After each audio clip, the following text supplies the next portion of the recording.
Alrighty. Welcome back, everyone.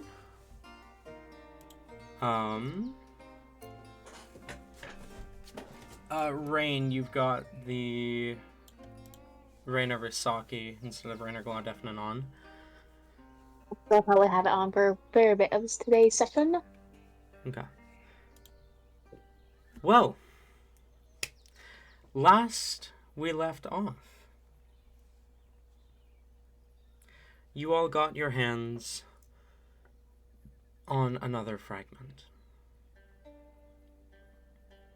Ariane, who came at your summons and was willing to hear out why you were taking the fragments, with a price, at a cost, being Rain had to speak to Serena.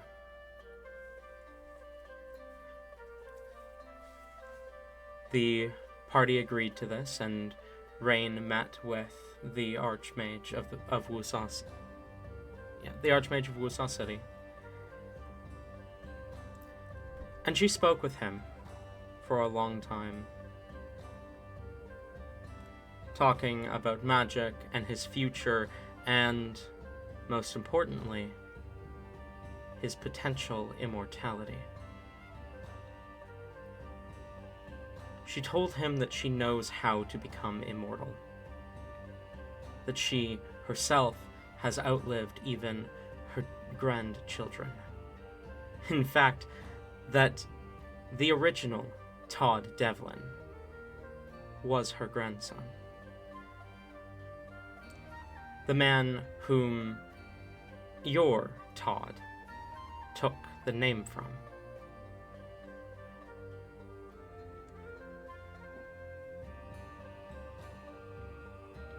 She explained that immortality is dangerous, almost impossible to achieve, giving Rain 1 in 1,000 odds that he makes it out the other side alive and sane.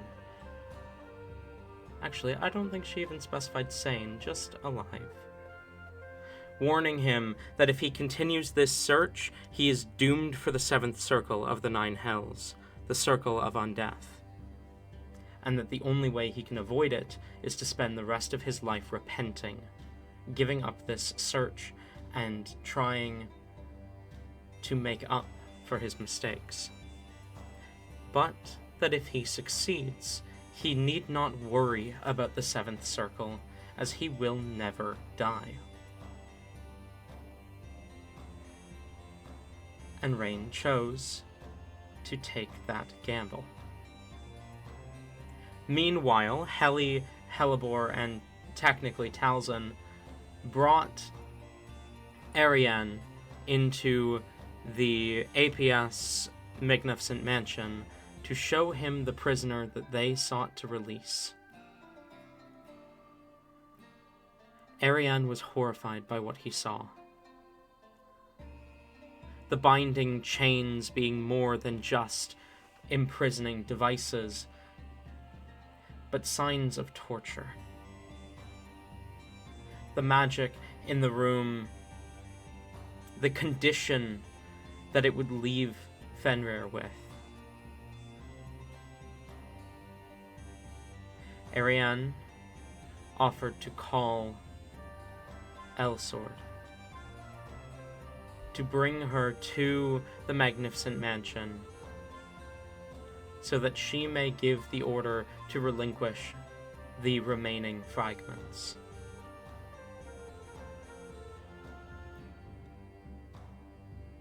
So, Hellebore, and Talzin.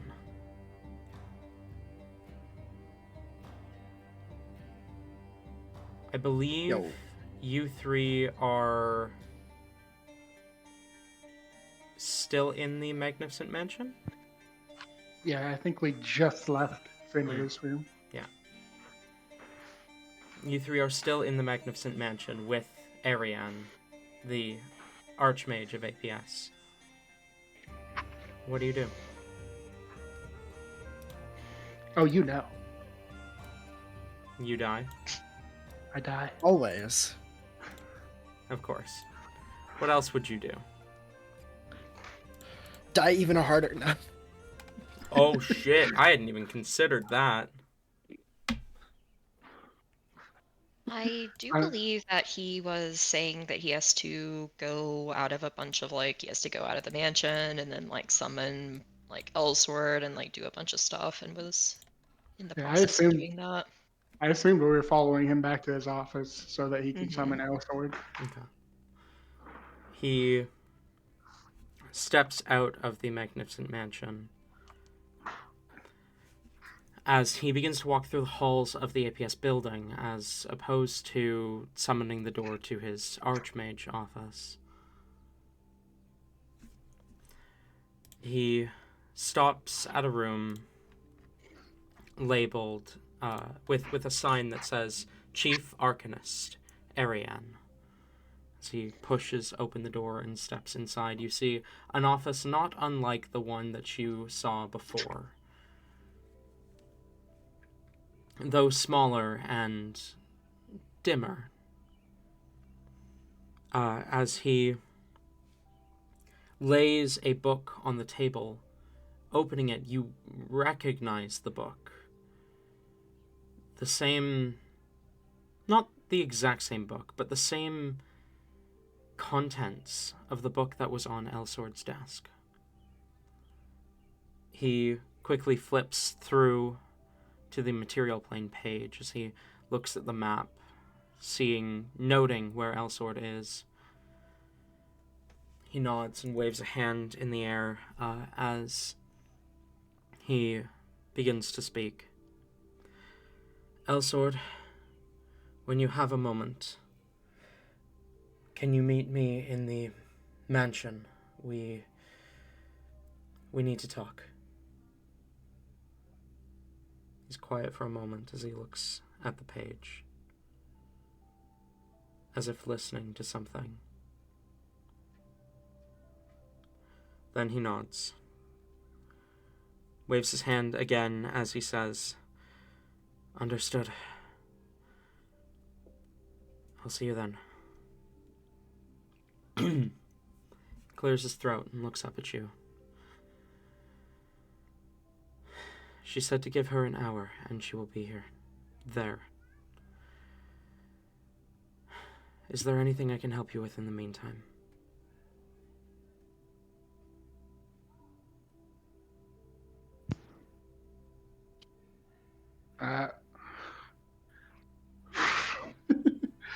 Ellie looks around and then goes, "Where's Rain?"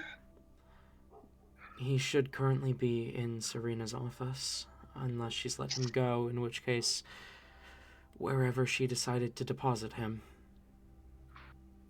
Hopefully far away. I doubt it. She might dump him in one of the water channels, but he's definitely on the island if he's done talking to her. Depends on Fine. how much he pissed her off.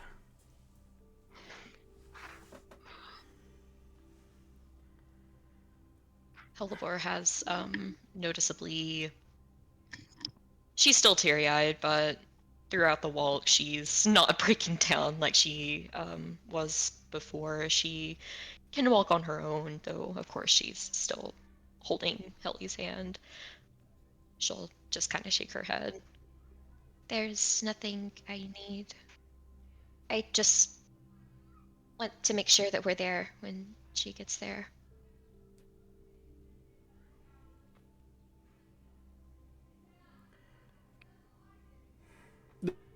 This is still the same guy that's been helping Taliesin with magic and stuff, yes? Yeah. I just want to double check. Yeah.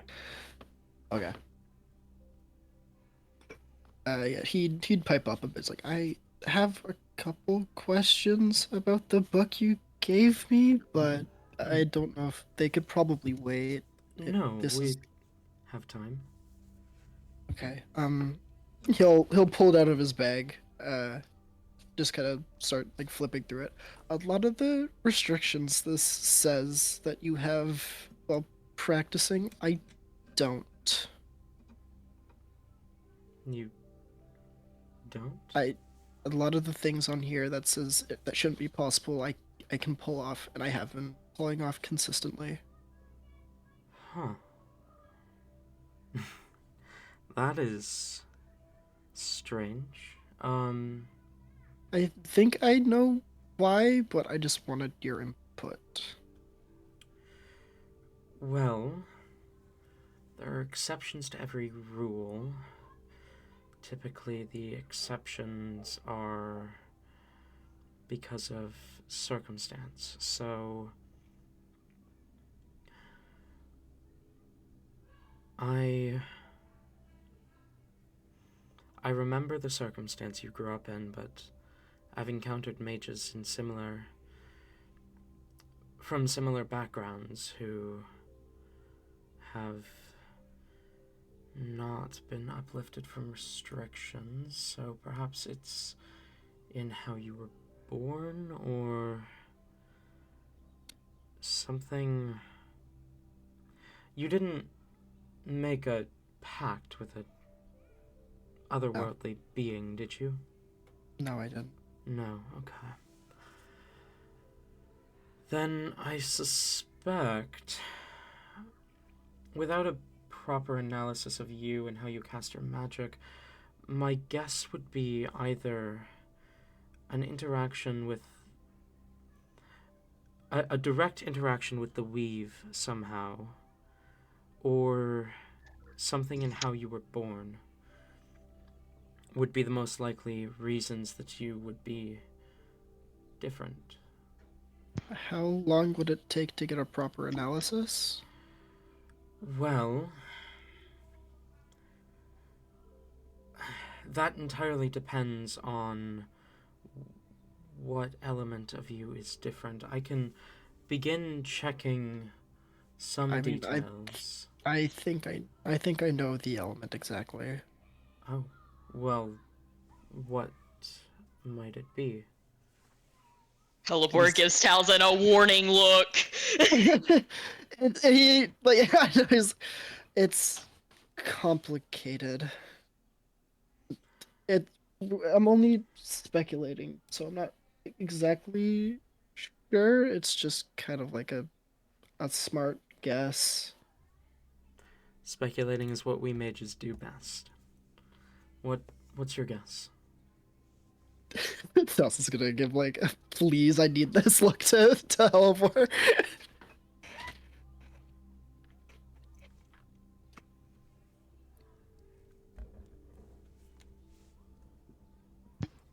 Tori, if you're talking, we can't hear you. Yeah. Can you hear me? No, Now yeah. we can. Okay.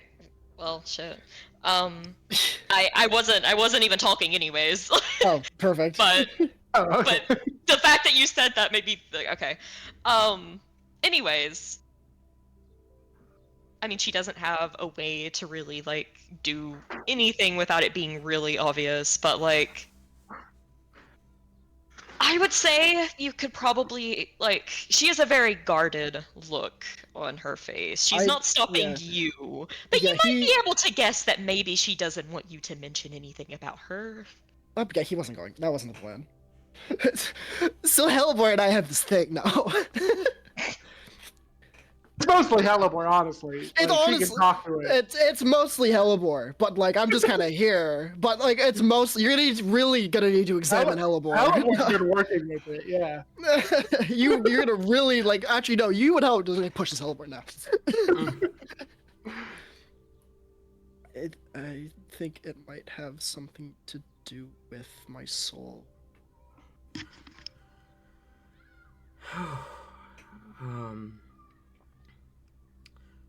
Right, okay. That complicates things.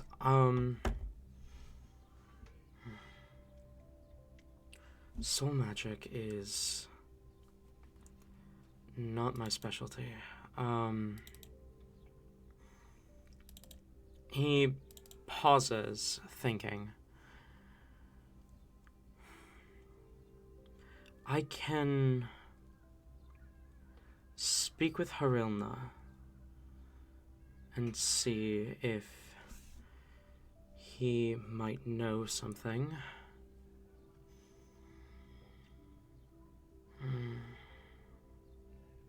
But in the meantime, I can at least do what I can do. As he holds a hand out, he kind of stops and says, "If you want me to." He'll take a couple steps forward and just give a nod. He takes a deep breath, reaching for his spell book and flipping through it, stopping on a page as he begins to read the words. Light kind of lifts from the book, his hand moving in an arcane gesture and ending as it lands on you. The spell takes about a minute to cast, and you actually recognize the words he's saying and the symbols that rise from the book, but not all of them. This seems to be a modified or enhanced version of an identify spell. As his hand rests on you, you feel the magic wrap around you, and then you feel a tug in your stomach as he focuses, staring at your chest as if staring through you. There's a long pause before he blinks, takes a breath and says, "Right. So,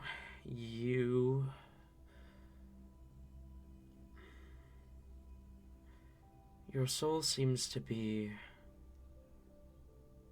tied to something. Cursed, I think."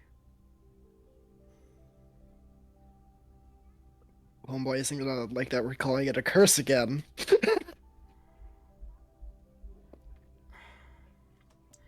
I think that may be why you need to use your blood to cast. That checks. I can You're- see that. Your legate and your soul overlap in a lot of respects and a lot of elements. If your soul is cursed, it can affect your legate, and if your legate is damaged, it can affect your soul. I've never seen a case so extreme as to not leave any innate weave within.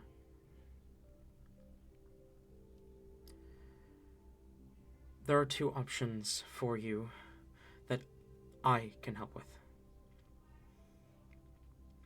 Okay. Mana potions, which are typically used to supplement the mana that would be fed by your legate, may allow you to actually cast without using your blood. On the downside, that it would be expensive, especially to cast higher level spells. Or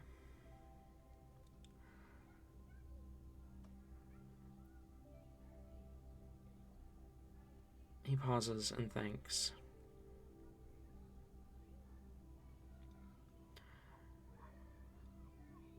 I can contact Harilna and we can see what we can do about your curse. But Harilna is a Loth sworn. They don't take kindly to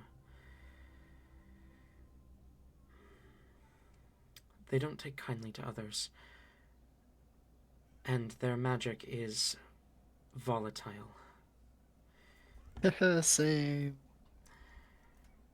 Your third option would be to continue the way you are until we find a better solution. And I can I can mark you as exceptional circumstance for APS. So they won't ding you for blood magic. Like lights up a bit. But the council of the archmages would still be on you. No mage is supposed to use blood magic unless they are directly associated with the council. I've been considering this for a while since I gave you the book. It is the duty of the council to select a successor eventually. I believe Serena has chosen Rain, and I've been considering you. I wanted to see how much you could teach yourself before I even brought up the idea, but you have proven yourself a skilled mage, even with your restrictions. I can sign you on as my apprentice, my successor, and you would be immune for any crimes in terms of magic. Any use of magic that would be deemed by the council as dark magic or as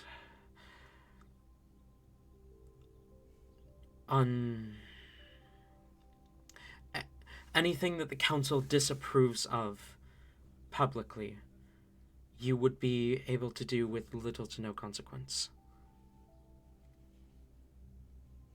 including blood magic. I mean, that's a pretty good deal. I mean, that would give me more time to look into stuff on my own, so I don't see why not. He's gonna look to the other two for confirmation. The one downside to agreeing with this, to signing this, is that you would be... There is a level of responsibility that comes from it. You need to be open and willing to accept lessons, and the responsibility that comes from being part of the few who make decisions for the rest.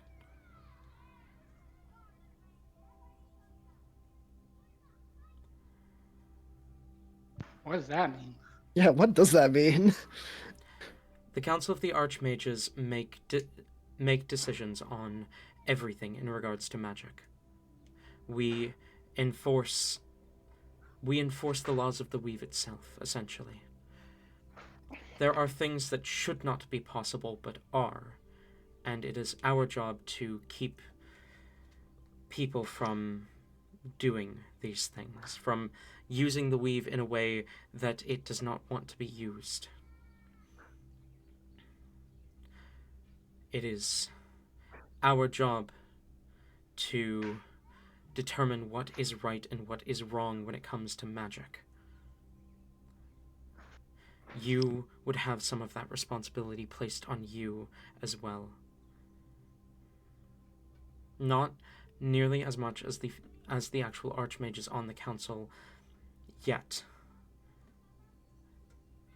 Why are you allowed to decide who's allowed to do blood magic? Last I checked, there's no sin of blood magic in hell.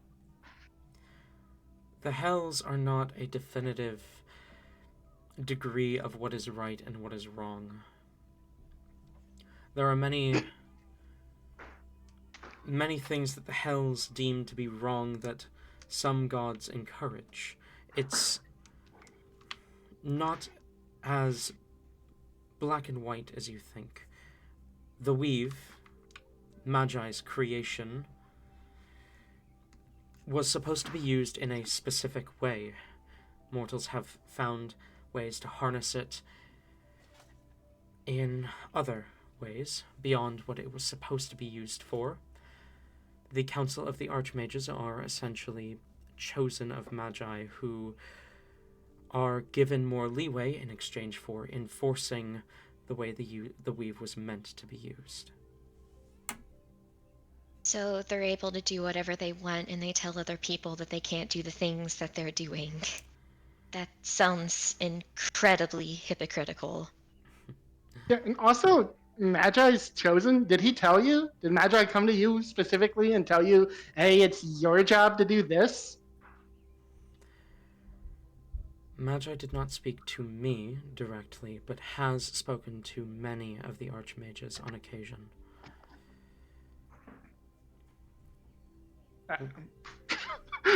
Ellie looks down. Bulwark gives. She gives Okay. almost. She like rolls her eyes at that, but quickly gives like Ellie a like don't say anything kind of look. So about the gods and everything,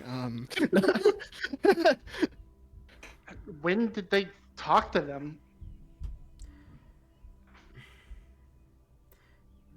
The archmages don't report every communion with the god of magic. With the weave. But I know that there is at least one point of contact every week at some place within the council.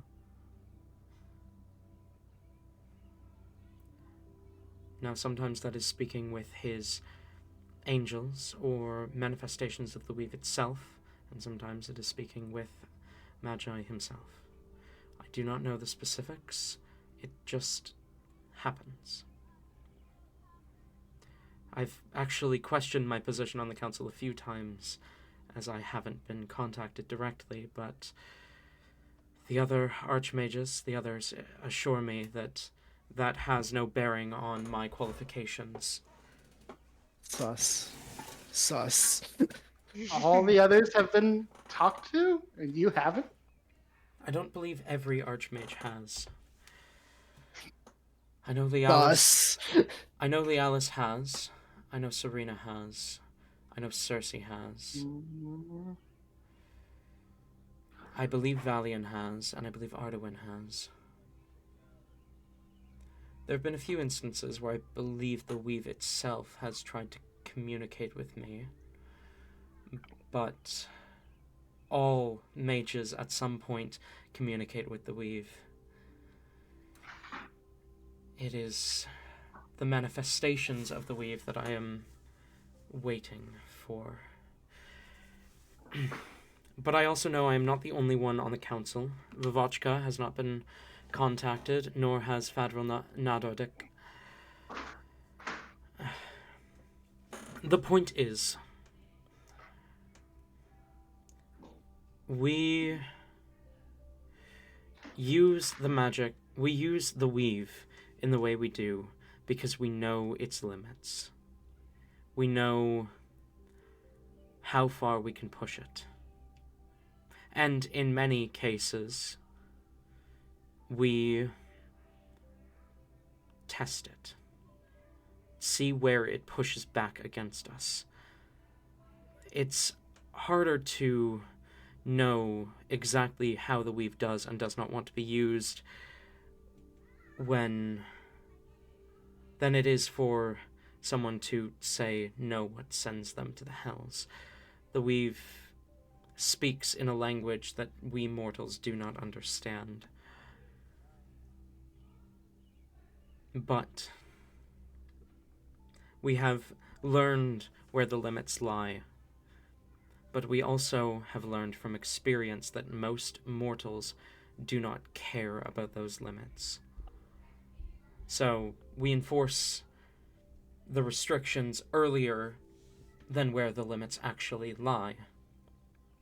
Blood magic is theoretically allowed by the weave, but only to a certain degree, so we outlaw it entirely, because most people will push past that boundary.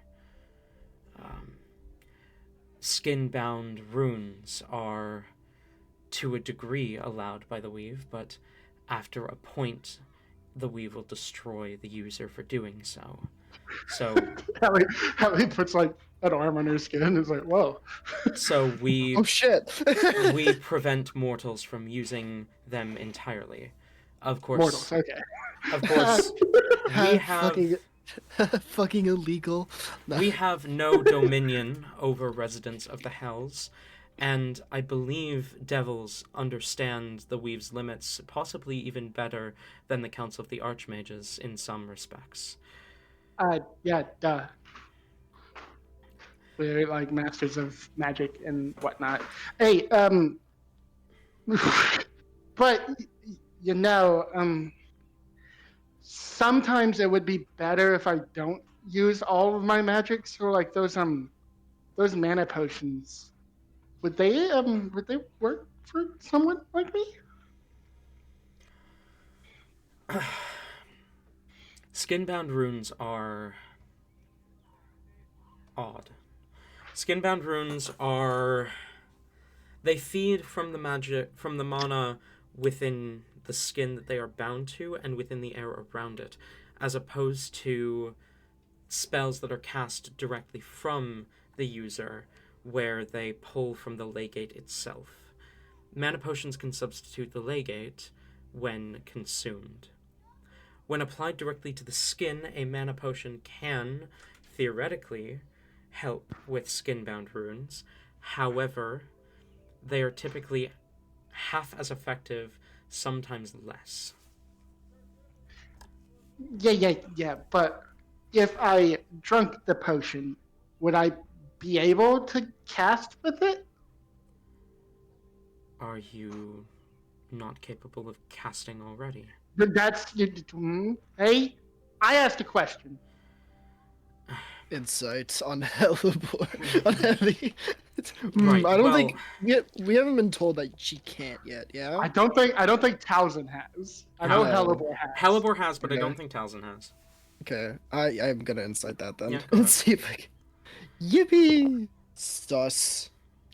19. Do I need to roll? Sorry, You not can 19. not 19. 21. My bad. You can roll deception if you would like. But Okay, I go on. You go. That's a 26 deception. Ah, Okay. fuck. But also, the way I said it, I think it's pretty clear. I think Yeah. there is definitely suspicion now, but you are not certain, is what I'll say. Mhm. As he kind of raises an eyebrow at you, Helly, and then says, well, if your problem is that you've been born without a legate, then yes, mana potions are able to substitute for legates entirely. But if the issue lies elsewhere, then I don't know.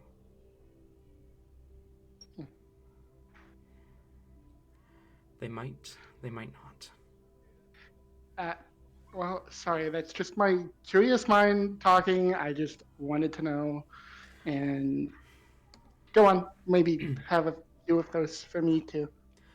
I will set some aside for you and Talzin, but most of the ones I'm going to provide for you are going to be for Fenrir. She is going to need them, or her body will destroy itself.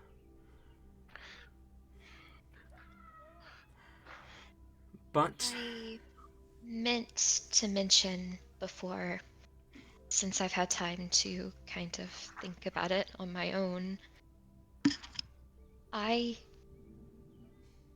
much as I may want to have her by our side, I don't think that's the smartest idea.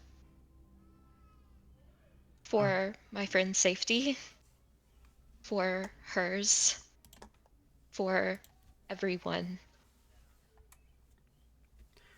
I was going to ask Randall if she would be okay with maybe watching after her for a little bit. Obviously, it depends on what Fenrir says, but... Right, it was foolish of me to assume that you could take care of that on your own. My largest concern, if I was traveling on my own, I wouldn't be as worried, but I've had multiple accidents just with the people I've been around. Subjecting them to 2 lichens at the same time is much much too high of a risk. I can't. Not until Randall's been able to figure something out. I just can't. Well, you said that she's unstable right now anyway. Maybe if we give her time to calm down and adjust, she'll be more able to travel. Right. Mhm. There is no better place than APS Island for that. So, if Rindal will not look after her, I will. And I believe me and Rindal can, if nothing else, share the burden. I would hope you wouldn't see it as a burden. This is just a suggestion, of course. And if she doesn't want to stay here, which is completely fair, then I will take her with us. I just. Right. Burden was the wrong word. What are you planning on feeding her? She'll need to eat. That's only the innocent. Well, lichens typically lean to a more meat-focused diet. I'm not going to feed her people, if that's what you're asking, but we do have locally raised animals that are brought to slaughter for feast, for consumption. So she can help herself to the same food stores that the other residents of this island are welcome to. Oliver looks very on the fence. I shall just nod to that. If you think you have enough for her, then sure. It's clear that whoever locked her within there set up a routine to make sure that she was fed enough to survive. The plate that was there, though empty, had clearly been brought fresh. I suspect, yes, she will need to eat more than the average person, but we tend to have a bit of a surplus. We can just reduce the amount that is available for redistribution and divert some of that to her if need be. But I don't suspect that will be an issue. She has been malnourished but not starved, by the looks of things.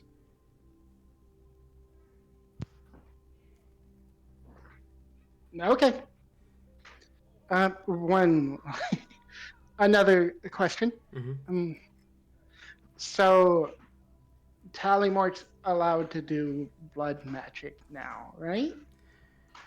I'm planning on signing. Yeah. Yes, I will get you the form in a moment that you can sign, but really all I need to do is put your name down. And he's allowed to, well, it's his responsibility to, make sure, that not everyone uses blood magic.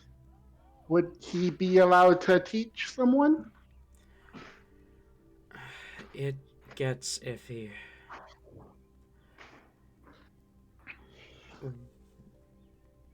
He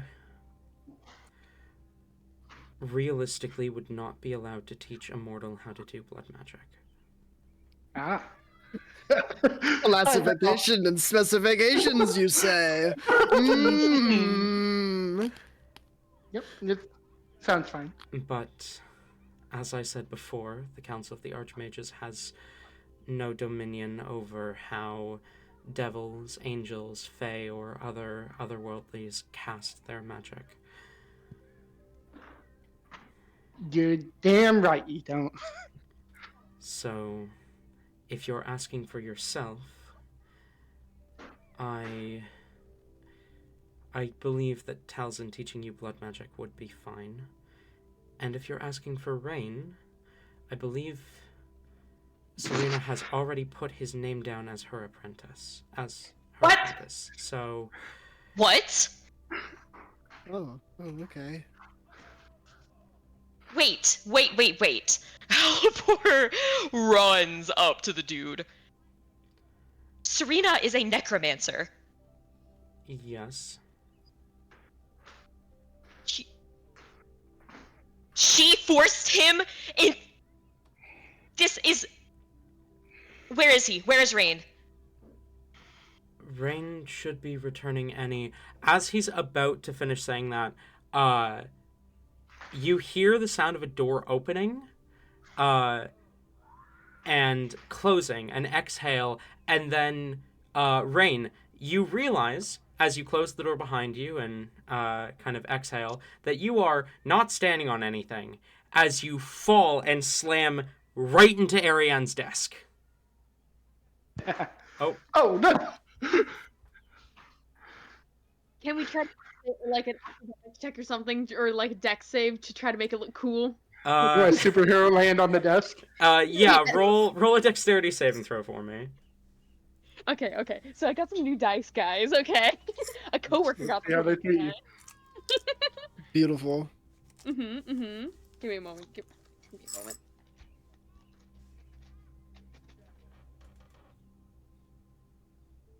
Motherfucker, come out! Oh my god.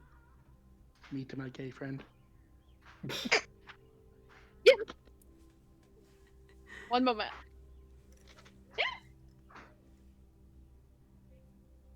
Let me find that D20.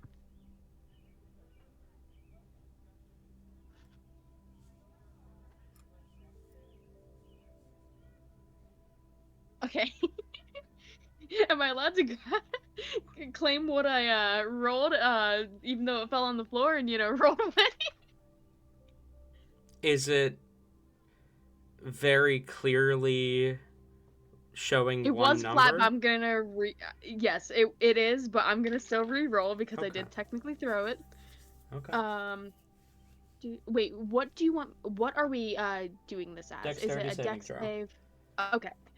Just wanted to make sure. Rain, Azius rain. Here we go. Rainsius. That's gonna be an 18. 18. You managed to make it not look like a complete failure. You do still take 3 points of fall damage. Oh no, that hurts. But you do kind of land on your back. But you kind of make it a bit graceful, like hands behind your head, just like, yeah, I'm laying here. But man, it hurts. As I thought you've been Ariane, invisible, levitating this whole time. as Ariane kind of jumps and looks behind him at Rain. Oh.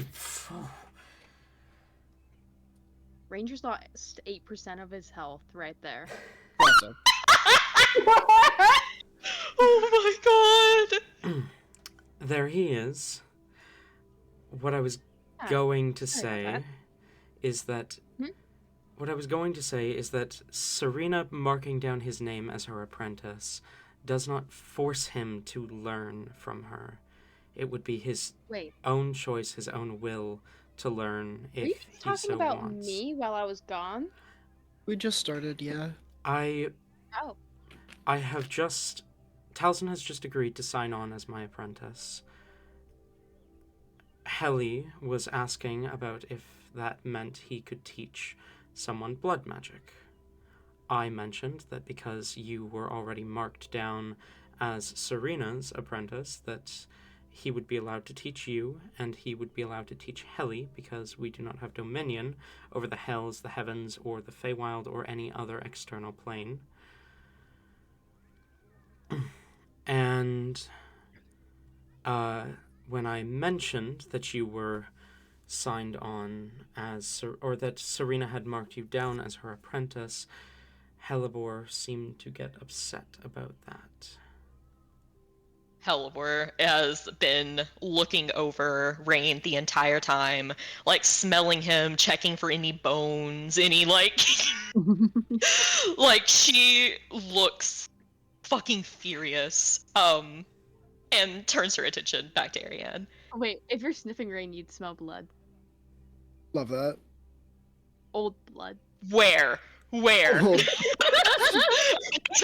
Where? So Rain has a water skin full of blood from the I don't remember this. I wasn't here for this. Oh, okay. She should already know about that one then. Okay. All right. No fresh blood. she still spins around and like honestly like just like full on glares. Yes, I got upset. What? We would have never agreed to those terms if I. Rain, what did you agree to? What did you agree to? It's okay. It's okay. I'll tell you later, okay?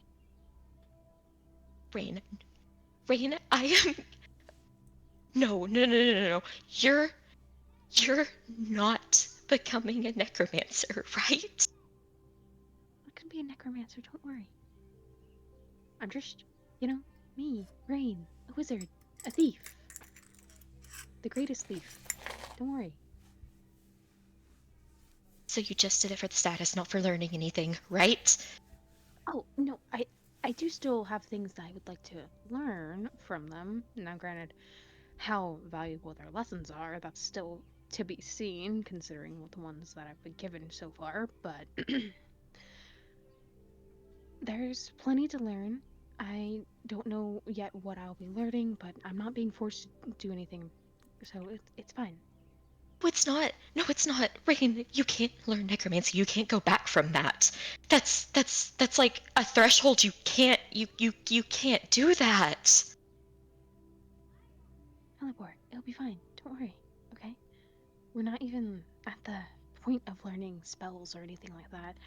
It's just some stupid, apology thing I've got to do. Apology and friendship thing. It's stupid. Rain, you better let me know the moment that she tells you to go out and commit mass murder and like grave rob and like stuff. Elibor. You're not. I'm not going to commit mass murder or... Well, I mean, considering we're hunting vampires, we might have to do grave robbing, a sort of. little bit of mass murder as a treat. I do want to also point out the Council of Archmages isn't immune to the laws of the countries they visit. They make the laws of magic, but they aren't immune to... They don't have legal immunity. Mass murder is still not on the table. And Oh, I- that attitude.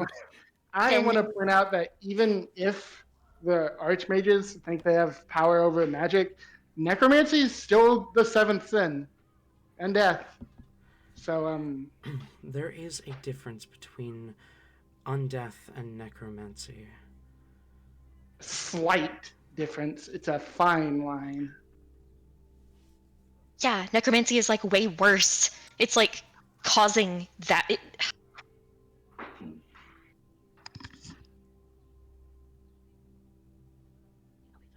I promise. I will go to you and keep you updated on everything, okay? In fact, still some things I want to talk to you about in private, okay? Elibor has like her like she's doing like the rubbing temple like head in her hand thing. Blows up She's pancakes taking with mind. deep breath. Okay. Rain is going to try to put a hand on her shoulder, just calm her down. It'll be alright. Don't worry. Okay, you're right. You're right. You wouldn't fall to such levels. You're better than that. I need to have more faith in you. You wouldn't do something so nasty. Okay. Okay. I trust you, Rain. It's okay.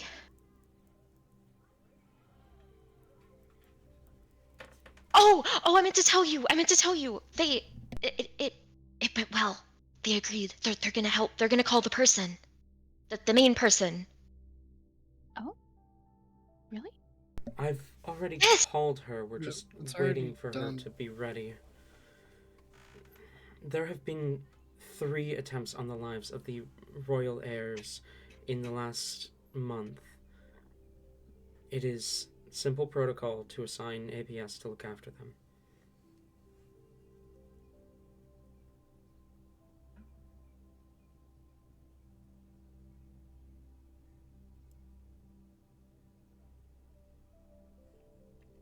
I was telling the others, though, Rain. What do you think? As much as I want to bring Fenrir with us, I do. That is a lot of danger to put you in. I do think she might be safer here.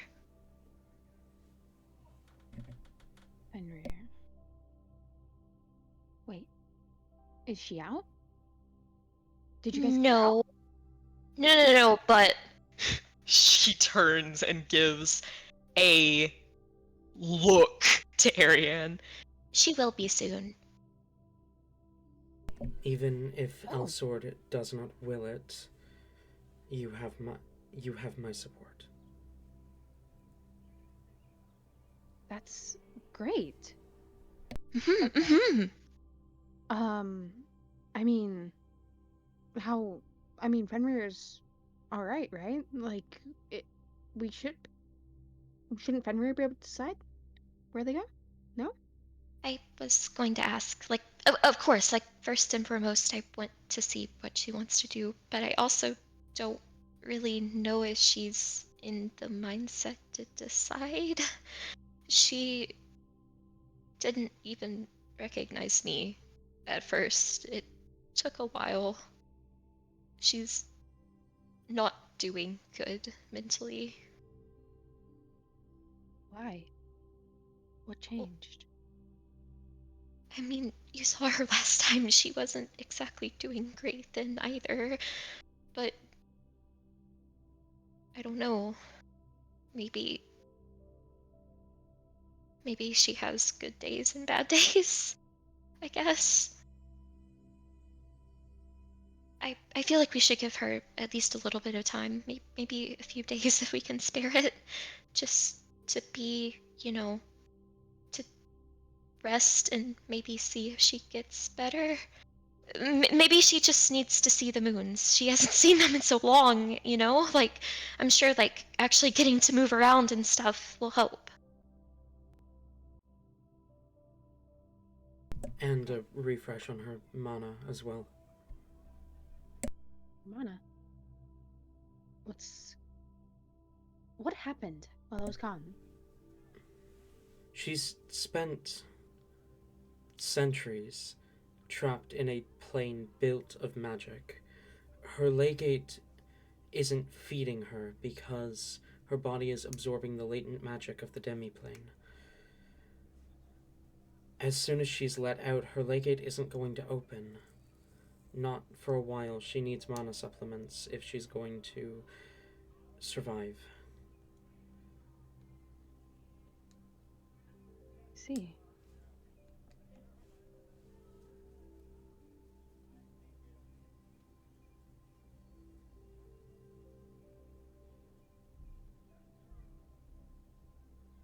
Okay. It might be best then. Well, Alibor, let's wait to make a decision until she's actually freed, but it might not be best to have her running around with us since we're still doing so much. hmm It also, the next transformation, the first one we would have with her, it's a double new moon. Having both of us like that after what I've already done just by myself around you is. It's way too dangerous.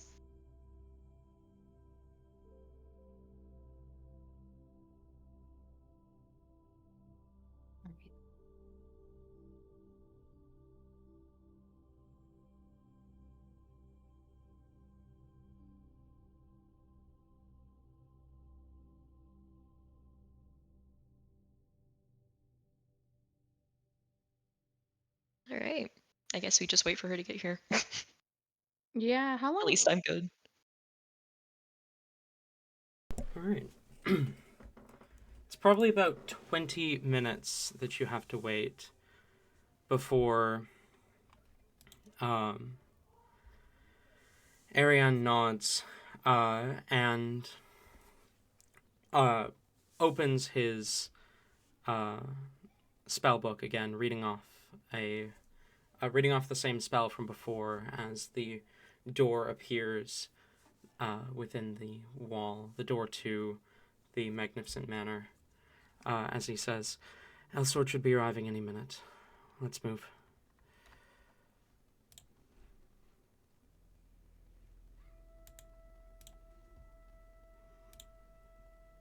You move. Okay. We should move. Be schmovin' time. Movement. You ain't ever gonna understand my movement, gamer. You step inside into the manor, and you notice immediately that there are a couple more people within. A couple people just kind of moving about, seemingly doing their own thing as they move through the halls. As the 5 of you step inside, Ariane takes a deep breath and says, I suppose this is going to be your first time meeting the captain, isn't it? Mm-hmm. Yeah. She's not as intimidating as she looks, I promise.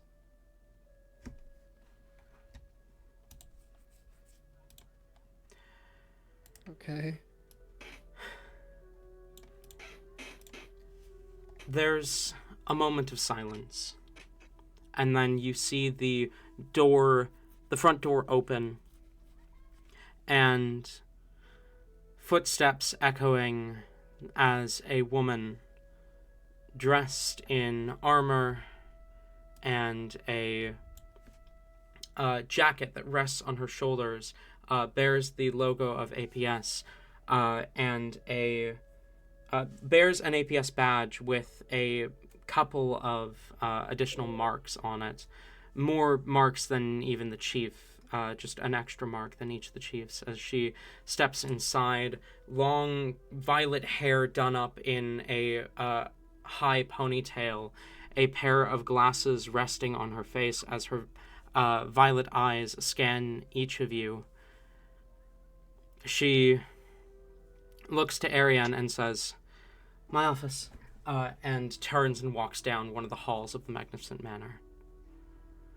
Ariane wordlessly follows, gesturing for the rest of you to follow as well. We go. Helibor will, and also like real quick on the way because regardless of what he said, she is intimidated because she is easily intimidated. She will whisper to Rain. Rain, maybe you should be the one to tell her about the thing, about the talking to the person thing. Sorry, I got distracted. It's poll time, I'm sorry. Where were we? Captain Elsword has we're- just gestured for you to follow her to her office Mm-hmm. in But, like, the magnificent mansion. Okay. I do know that, but like, what, Helibor? What did you say? I guess I should have asked. Sorry. Helibor was basically whispering and asking for Rain to be the one to like tell her about the you need to talk to your ex thing. Oh, right. Oh no.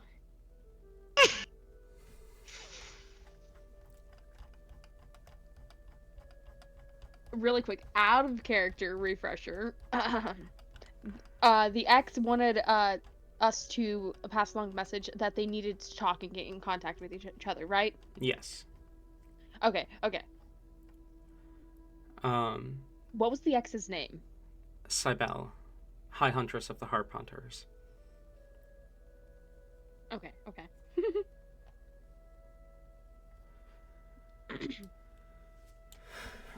You... Rainbow nod and just oh wait. This will be an end of conversation. Fair enough. You follow as she leads you into the office. As she moves through the halls, you see a couple of the people within notice her and immediately kind of turn and give her a salute. She nods to each of them as she walks past, leading you to a large room at the back of the magnificent mansion with a nameplate that says Captain of the APS Army. As she pushes open the door, she steps inside, moving behind a desk that has a little, you know those little things that have names, but they're like items that can be moved? What? Like, like a nameplate? yeah, but like not screwed onto the desk, just that sits on top of the desk. Yeah, a Yeah. nameplate. A nameplate. That's what they're called? Okay. Yes. Mhm. One of them sits on her desk with the name L Sword on it. As she sits down behind the desk and glances between each of you, her eyes lingering on Ariane as she says, "What is this about? I don't have long. The heirs are going to need guarding." I understand, and I appreciate you making time. This is important. His attention shifts to the four of you as he says, "Do you want to explain it, or should I?"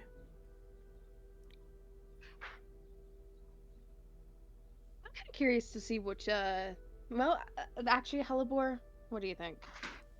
Should we let him do it? If I would rather that, and we can say something if we need to. Yep. Or you can jump in if he gets it wrong. Understood. Captain, do you know what the key fragments are for? Captain Elsword looks a little taken aback by the question as she says, "According to legend, if put together, they can be used to unleash a dangerous monster that's been stored away in APS since its foundation."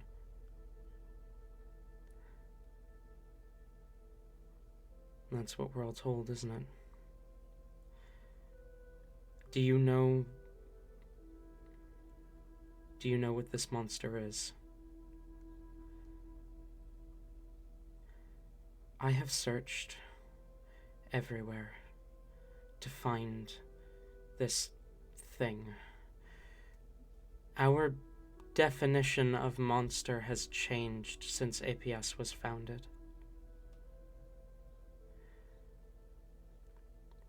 The first captain said that monsters were those who would hurt people to feed. Vampires, lycanthropes, the undead, even lizard folk, or in some cases dragonborn, he would classify as monsters. APS now classifies these people as people. I've wondered for a long time if the thing that these keys lock isn't what we would consider a monster anymore.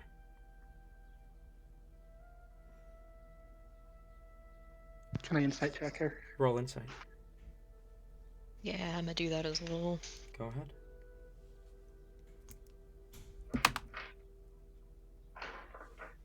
I want I to know do I've that had as it next. well. Sure. You Okay. can all roll insight. I got a natural 20. Whoa! Yippee! Insight time. Kind of a bad roll though to get a natural 20 on. Like kind of pointless. We'd like to know if she's lying or not. Speaking of, I definitely can tell with my 8. 8. I You would don't. definitely tell You my don't think she's 21. lying, Helly. Got a 15. 15, 21, 24. 24. Okay. Helly, you don't think she's lying.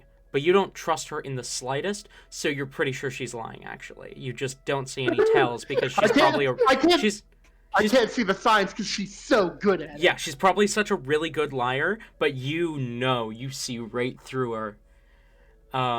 Helly, or Hellebore. You said 15? Mm-hmm. You look at her. There's a sympathy in her eyes. But she's picking her words carefully. And you don't trust that. Rain. Mhm. You look at her.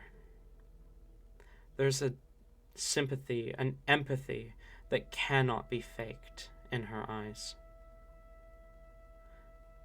She hesitates with her words.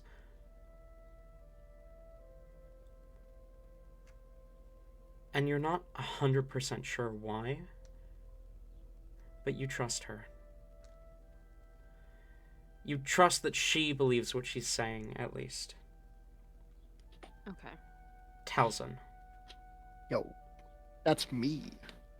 Because when Talon turns around and says, "You don't trust her at all." Come on. She is lying out of her fucking teeth. Kill her.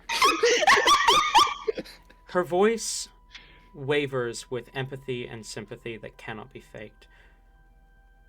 Her eyes scan each of you, looking directly at you as she speaks. She is not avoiding your gaze. She hesitates as she speaks. But you realize it is not because she is choosing her words carefully, but because she wants to make sure that what she's saying is the truth. She is pulling memories that she would have rather repress of what APS used to be. Trying, again, to dig through any memory of where she's been, trying to find this monster, or there's even a hesitation that she might have already seen it. She doesn't know. She just can't know, because the definition of monster has changed. You've seen that in the way Alphonse spoke. You've seen that in the way that she talks. You've seen that in the way that you've been treated here. You weren't imprisoned for what you are. You were imprisoned for who you associated with. Even Helly has been treated as an equal, and she is visibly a devil.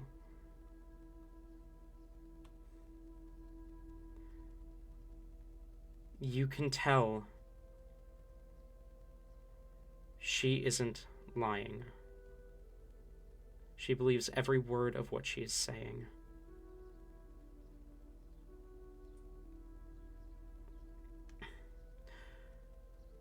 Love that for her. I suspect I know where this is going. You've found the prisoner. I have. And you want me to return to APS Island so I can lay my eyes upon it, make a decision about what to do. But I can't. You have to wait until the meeting. I don't need you back on APS Island. You don't? I need you here. But this is a plane made of magic. Any being held here for a long period of time, centuries, would be suffering immense would not have a functional legate anymore. Is that Elsword talking? No, Arian. Okay. Filling in I the was about to blanks. say. I was about to say, did we tell her that it was here? I don't think we did. No, Arian said, I need you here. Okay. And then, yeah. Gotcha. You... Are you saying what I think you're saying? The prisoner's held in this very place.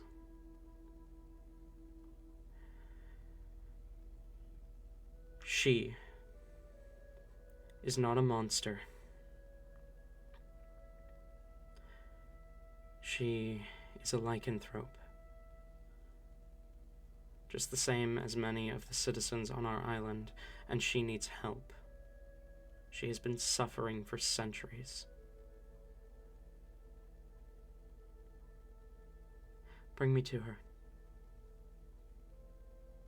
We stay winning. Arian shifts his gaze to the rest of you as he says, lead the way. It seems to only want to open for you anyway. Helivor will definitely not waste any time. She will quickly walk out and go in that direction. Zooming. Okay. You moving quick towards where you have been so many times before. Towards that door, down to that awful cell. You may have only visited her twice, maybe 3 times at this point, but your feet follow a familiar path. You've been there enough. You've seen the horror that is that cell enough for it to be ingrained in your memory. Just as when you led Ariane there, Elsword stops when she sees the door. I don't know why, but the door won't appear for us. I already had this revelation. Come on. Right, okay. You lead her down, footsteps echoing against the stairs down into the dungeon. There is no sobbing this time. Just a quiet shuffling, clicking of chains. And as you make it to the bottom of the stairs and look into that same room, you see Fenrir, curled up in a ball. Her ears perk up, twitch as you enter, and her head shifts. Her scarlet eyes looking at you, analyzing you. They flit to Ariane, then to Elsword, then back to you, lingering, Helivor, as she blinks and tilts her head. You're back? Helivor will do her trot up there, just barely out of reach. She, please tell me she's curled up, like, holding this little statuette. She is, actually. Fuck yes. She will trot up, still sad, immensely sad, seeing the sight, as she always is, but there is a noticeable uplifted happiness, a hope that hasn't been there the previous times that she's seen her, and she will quickly nod. Yes, you should be getting out soon. Elsword looks at her, looks at the chains, looks at the collar, looks at the walls where the chains are held. Her expression hard to read.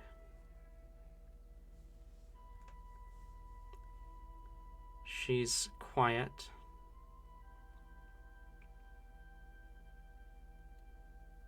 before she says,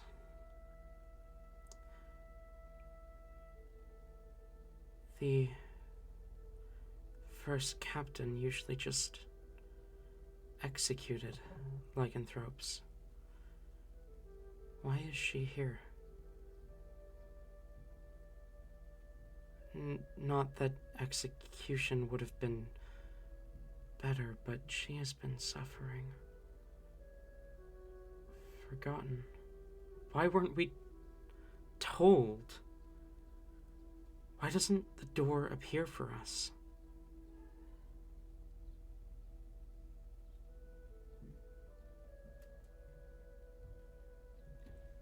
She stares at Fenrir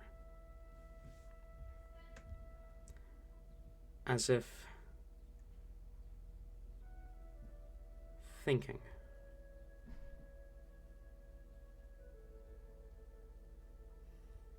Waiting for an answer to come to her.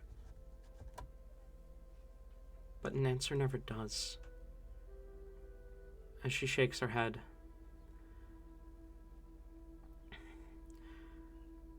she snaps her fingers as you see a small box appear at her side. She pulls it open, reaching in. She pulls out not a fragment of a key, but what looks like a small pair of pliers? Tweezers, something. As she flips them around and holds them out to you, she says, "Mine is not a fragment, but the binding agent. Even if you had every piece you needed to make the key, without the binding agent, it wouldn't repair. This is the binding agent. If you place the fragments against each other using these tweezers, they will attach." Hallie swoops in and takes that before Rain can.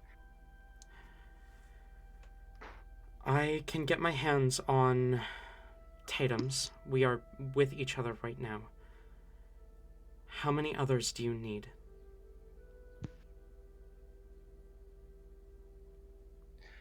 Just Ariel's, I think. Yeah, pretty sure that's it. The aquatic chief.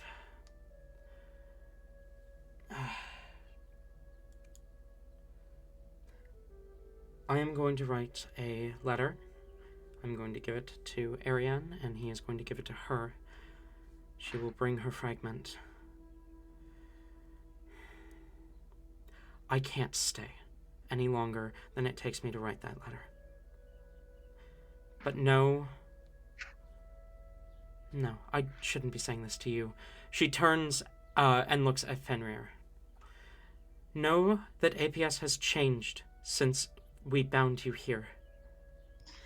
I have done everything in my power to make up for my ancestors' mistakes. I have only had this job for 15 years. And I only have however much longer left in my lifespan.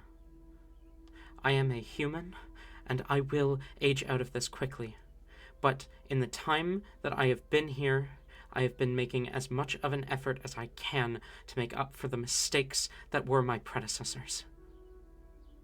APS Island is no longer a prison for people like you, but a sanctuary for those shunned and shamed by the public. You will always have a place to return to on our island. You will always have a home on our island. Something like this will never happen to you again." Fenrir's eyes cloud over as Elsword speaks to her. They flit to Hellebore, then back to Elsword, then back to Hellebore, as she seems to think for a second before Cautiously, she asks, "Is that true?" Halvor will, oh god, no, she... I feel like enough of her... I mean, basically everything that we have actually seen, mostly of APS, is... I feel like it only takes her, like, a second or two to think on that. And honestly, kind of like the way you described with Elsword, that it's more like her thinking through everything and making sure that it's true. It kind of gives those vibes, before she'll just like nod. Yes, yes, that's true. You see tears begin to appear on the edges of her eyes as she looks back at Elsword. Even though I'm a monster? You're not a monster. Don't believe what my predecessors told you. It's not your fault you're like this. And you can learn to not hurt people.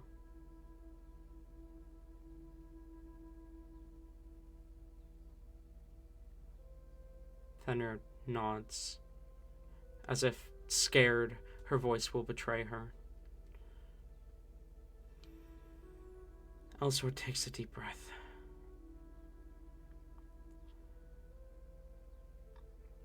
I have a letter to write, and then I have to get back to protecting... No, I need to get Tatum's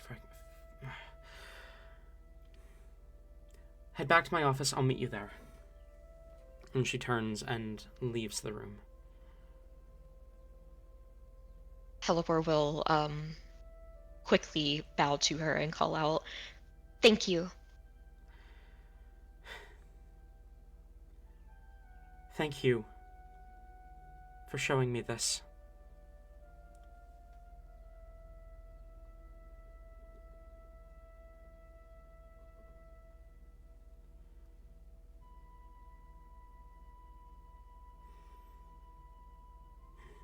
What did I tell you? A lot less intimidating than she looks. Oh, wait. We have something to say. Oh, no.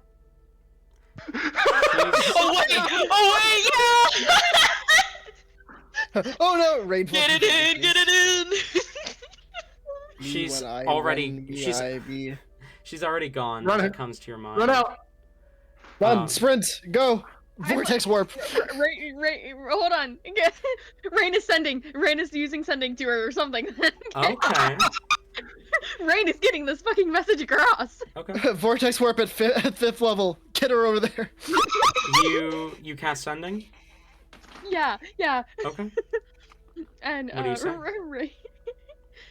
Rain will just say, by the way, your ex also wanted to get in contact with you. They're threatening us. If we don't get this message and you don't contact them, they're going to do things to us. Like that was a lot more than words.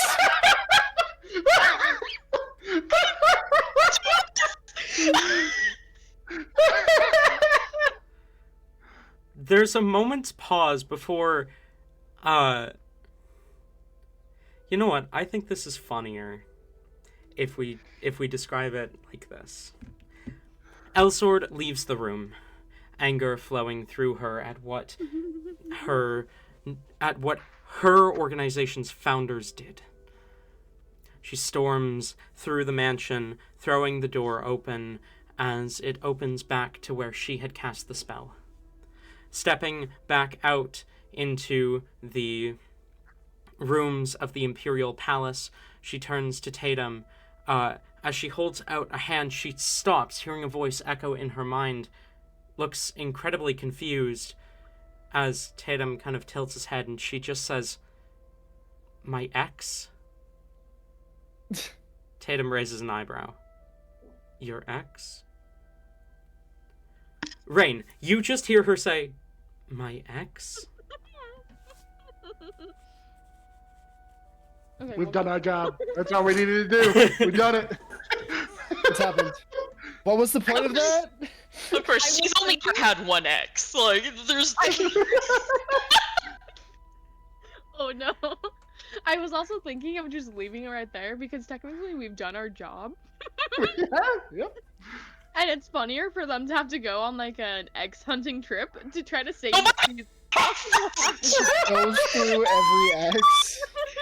There we go. This is Save our possible payback for putting us through this to get the hostages. keys. They gotta hunt down their exes.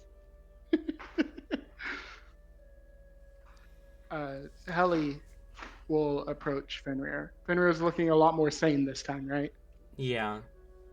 She looks And just say, unstable, but she looks like she's like in a much better mood than she was the last time. Her eyes flit to you as you get close. She kind of instinctively shifts backwards. hi, Finny. You were kinda out of it the last time I was here, so I just wanted to say, hi, I'm Helly. I'm sorry for what happened to you. I know your face. What? What? You were here last I mean, time. yeah, yes.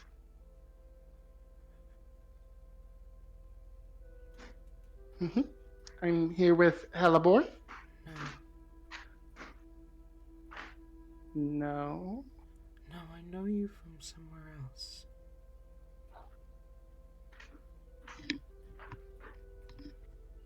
The moon. I think it The- showed me your face.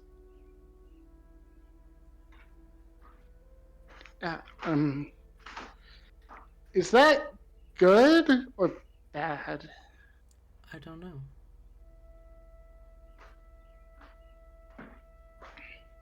The moon shows me a lot of things.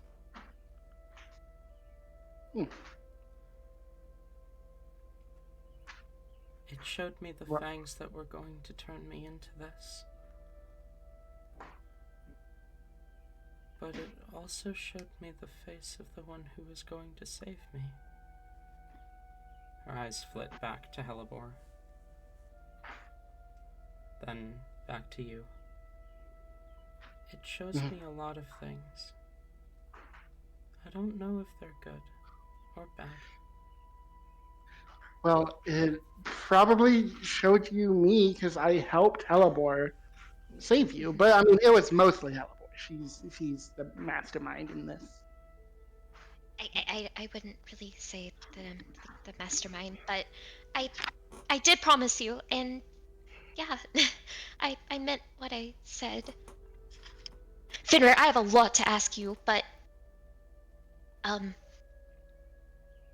She it doesn't give like a bad look, but Arian's still in here.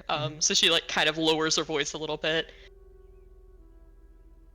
I have a lot to ask you whenever you're actually out of here in private. We should head back to Elsworth's office. At least I should. And it sounded like you needed to talk to her. She still needs to write the letter for Ariel.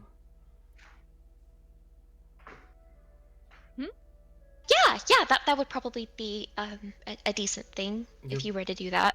You're welcome to stay with Fenrir if Yeah, I was going to do that anyways. but he kind of glances at Rain. You needed to talk to her? I mean, did I really? I mean, Rain's going to look over at Hellebore to see like, is Hellebore giving it any indication as like stay or go? Should I stay or should I go now? She seems very intensely distracted at the moment. You can tell there's a lot going through her head. I don't really think that she gives any indication. Okay. I guess Rain won't leave it off on the ex and the hostage situation. Rain will go talk to Elsword. Okay. Ariane leads you out, leaving Talzin, Heli, and Hellebore alone with Fenrir. Rain's the only one separated from the party. Fuck. Yeah. I'd offer, but there's no way Ellie would rather go with Rain. Mm-hmm. I mean, would Talzin go? You go where? Sorry, I like zoned the fuck out. Ariane Rain. is taking Rain back to Elsword's office to talk to her about the Cybele thing, and Heli and Hellebore are staying in Fenrir's room to talk to her. I mean, I still need to sign that thing for Ariane, so we're probably going with Ariane. Okay. Fair enough. The three of you head back to Elsword's office. As you step inside, Ariane kind of takes a quick glance around the room, noticing that she hasn't arrived yet, and will turn to you, Talzin, and say, I believe I had a thing for you. He waves a hand as a small box appears on the desk. He opens it and reaches inside, pulling out a parchment, kind of unrolls it to quickly double check, and then hands it to you, waving a hand as the box disappears. Oh, what's this for?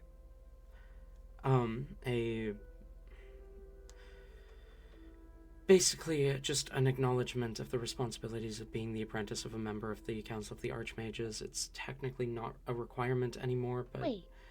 I'm nothing if not traditional. Wait. I didn't get handed one of these. Serena likes to do things by the book, which now does not include that. Can I... It's because I'm better than you. Snap. You're welcome to look over Talzin's contract with him if you want. Rain was like already trying to peek over the shoulder. Unless Talzin doesn't want you to look. How dare you? Salty bitch. Be a salty No. bitch. No, he wouldn't mind. Talzin's like, you can read? You can. Oh, and okay, cool. Do you need help sounding out the words? Yeah, no, looking at the contract, it kind of just repeats everything Ariane said already. It talks about how, as a member of the Council of the Archmages, you have a greater responsibility to upholding the stability of the weave, and upholding what the weave wants and needs. You understand the risks that pushing beyond the boundaries of the weave entail, and that if you and that like you understand that if you try and do something beyond what the council has deemed safe, that you would be putting yourself and the others around you at risk, and that liability would be on you and you alone. You understand that in order to remain considered a member of the Council of the Archmages, you need to be willing and ready to respond to any summons by the Council, any teachings by your teacher, which in this case would be Ariane, and complete any quests assigned to you by the Council, if they believe it is necessary for your training. Funky. At the bottom, you already see Ariane's signature next to the on the teacher line, and there is a blank line for student. Tells him what's Helly's name now. He'll sign after reading it over. Okay. Rain, were you trying to say something? Rain would speak up midway through the reading of it and just say, "Wait, this part here, we have to follow along with summons? Like, there's no skirting around If you we if you are summoned, your master, and you do not answer the summons, your master reserves the right to remove you from the Council of the Archmages. But it's not like a guarantee that they will, right? If, say, you're like, I don't know, not available for one reason or another, Considering trapped or... considering the lengths Serena went to summon you, I suspect she would not remove you from your position of apprentice for not responding to one summons, but I would recommend responding to any that you are available to respond to. Okay. Yeah, I don't have teleportation spells, and we're kind of on the road a lot. Well, see, if you die randomly in your sleep, What? and Those takes a step away from Rain. Rain's just gonna trail off. In cases such as those, Talzin, most of the actual council members, the actual archmages, are capable of casting teleportation or teleportation circle multiple times per day. If you have received a summons and you are physically incapable of coming to the council but intend to respond to the summons, as long as you make that much clear, you can be brought to the council. Gets a Rain, request while in the middle of like A like in the middle of a battle that everyone's like about to die. She's like, I'm a little busy. Teleports in. What's hell? Oh my god! Rain would raise his hand again. Yes. Will we be able to learn that teleportation magic trick thingy? In time. Is that can be like a soon to learn thing? Because like that could be handy, you know, There- getting in and out of tricky situations. and- There is no standard curriculum for an apprentice of one of the archmages. Serena will Okay. teach you when she believes you are ready, and I will teach Talzin when I believe he is ready. If I were to be your apprentice, If you I'm were at- my what would be apprentice, your first? What would be the first thing you'd give me? What would be the first the first lesson you'd try to teach me? the first step would be to review the basics, ensure that you know what you think you know. The second I step agree. would be That's a good removal. step. You're so much better than Serena. Oh my god. I would not say that my methods are better or worse than Serena's. They are simply different. If I know her, and I believe I do, I've been working with her for quite some time now. Serena is likely sending you on some sort of quest that you don't understand how it pertains to your training. Perhaps a magic artifact or a beast that she needs you to kill. Am I I would trust her. correct? I understand the issues with the current beast I'm supposed to deal with, and how it pertains to my training. Right. She also has a tendency to spectate her potential apprentices before reaching out to them. So she would not need to review the basics, as she has likely been stalking you for some time now. That's terrifying. Yeah. She knows what you are capable of and knows what you know. Have you been stalking me, or is that a No. recent development? It is mere coincidence that we've run into each other as many times as we have recently, though I have been keeping tabs on your old master, waiting to see if you had gotten away, and I was glad to hear that you had. I was... Wait. You knew what was going on with his old master, yet you didn't step in? We couldn't Oh. prove anything. We've had this conversation already. Yeah, you were there when we had this conversation. Remember, like, and Telsin goes and like starts like taking removing the shirt from his back to like show the branding. It's like, remember we had the whole.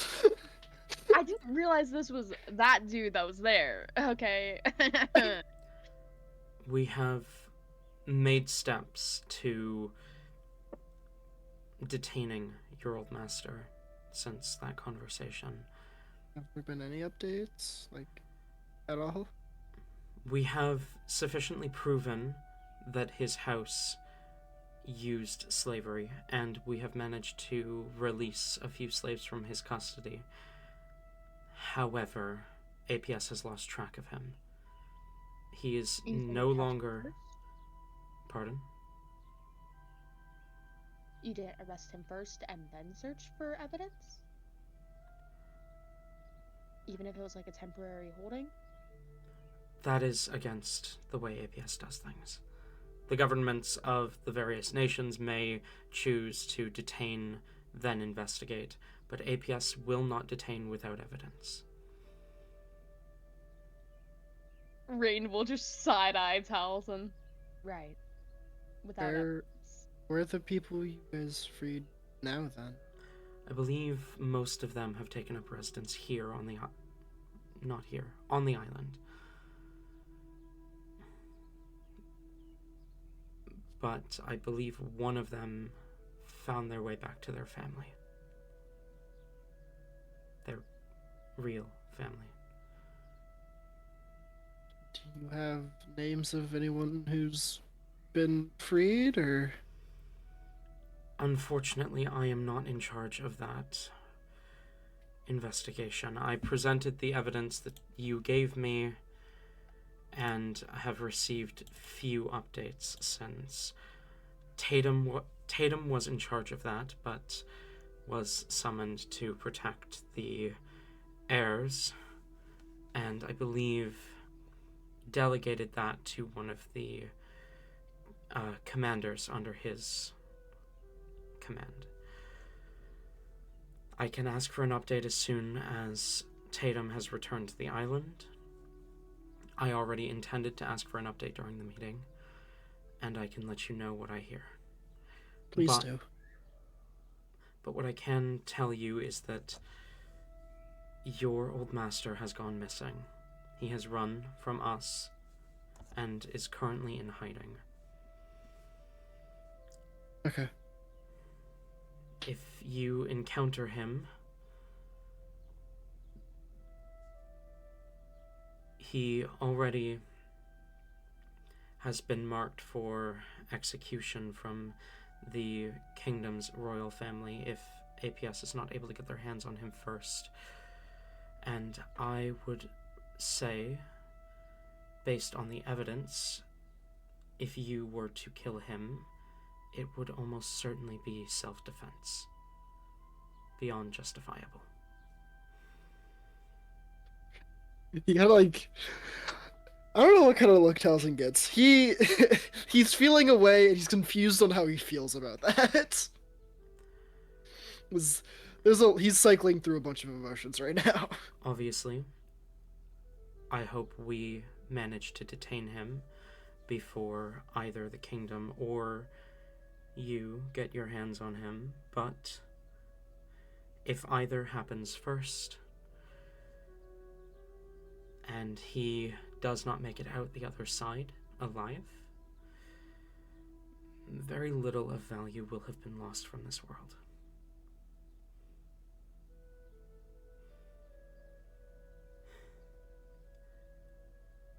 I'll keep that in mind.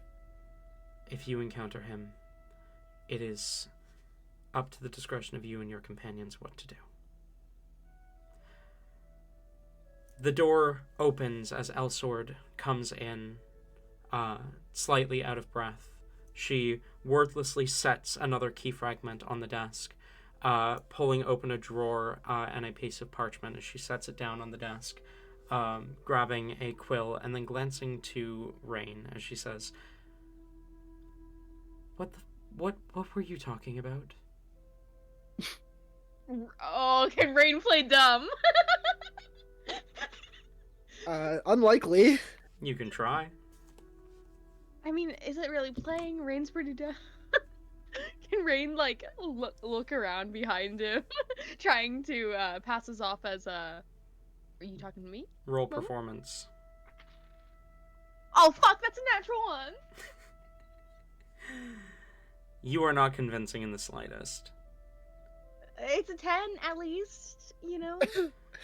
It is a 10 though, With- left hand pointing, right hand pointing. Without her modifier, just straight on the dice, she rolled a 12.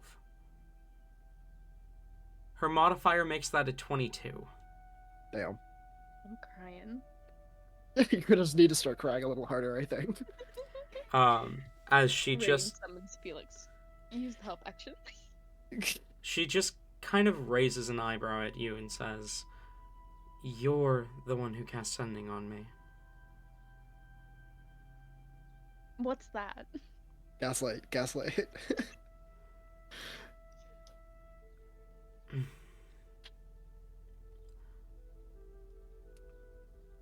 You wanted me to talk to my ex. Which one?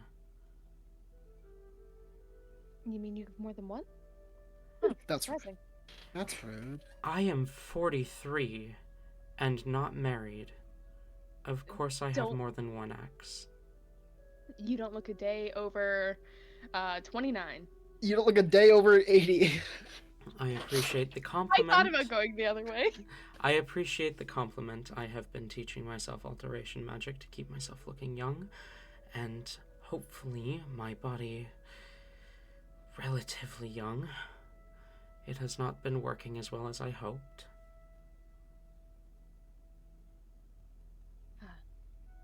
See. Yes. Well, we did have a run-in with, okay, I need someone else to say the name real quick so I know how to pronounce this. Cybele. I don't know what the name is. I don't know what y'all are talking about. Cybele. Cybele? Cybele, yeah. With a B sound or a D sound? I'm A so sorry. B. Buh. Okay, Cybele. Thank you. Well,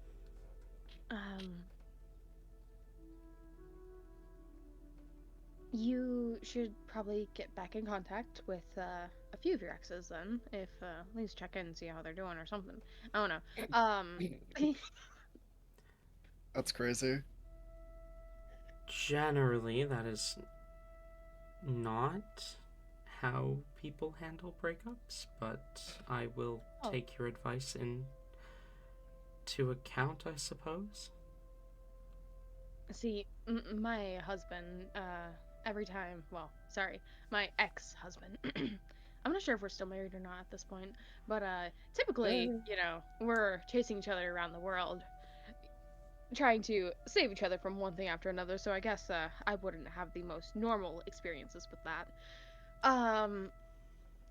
But I do believe that your ex-Cybele was the one that was wanting to Cybele. hunt us down and skin our friends if we did not pass along a message to you. Cybele wanted to what? Hunt some of us down and skin us. You know, typical hunting things.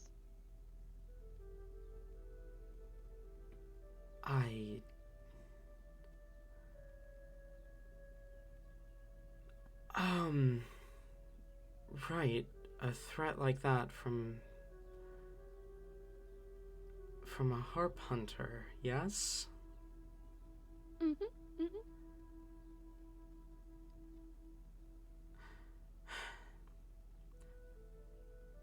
Might want to talk to them about that. I mean, like, that's a crime, isn't it? Crazy. That's a crime, right? Murder? Something like that would be handled by the Imperial law enforcement, not APS.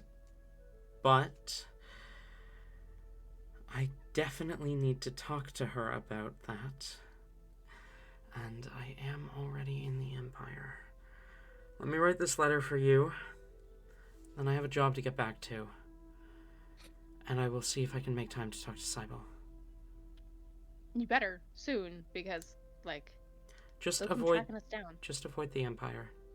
The Harp Hunters have no dominion outside of the Empire. Yet. Sure, right? They've been petitioning to become another global organization like APS. I think she's doing it to spite me specifically. feel like a lot of people do that to do things to spite you. I have been dealing with people trying to spite me for long enough. Since I was a chief here.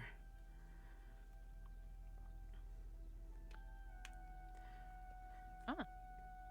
You learn to endure it and to push past it regardless. She turns to the blank parchment and begins to write, as she says, "And in return, I have been spiting my predecessors, trying to show everyone that APS is no longer what it used to be. To be loved, not feared.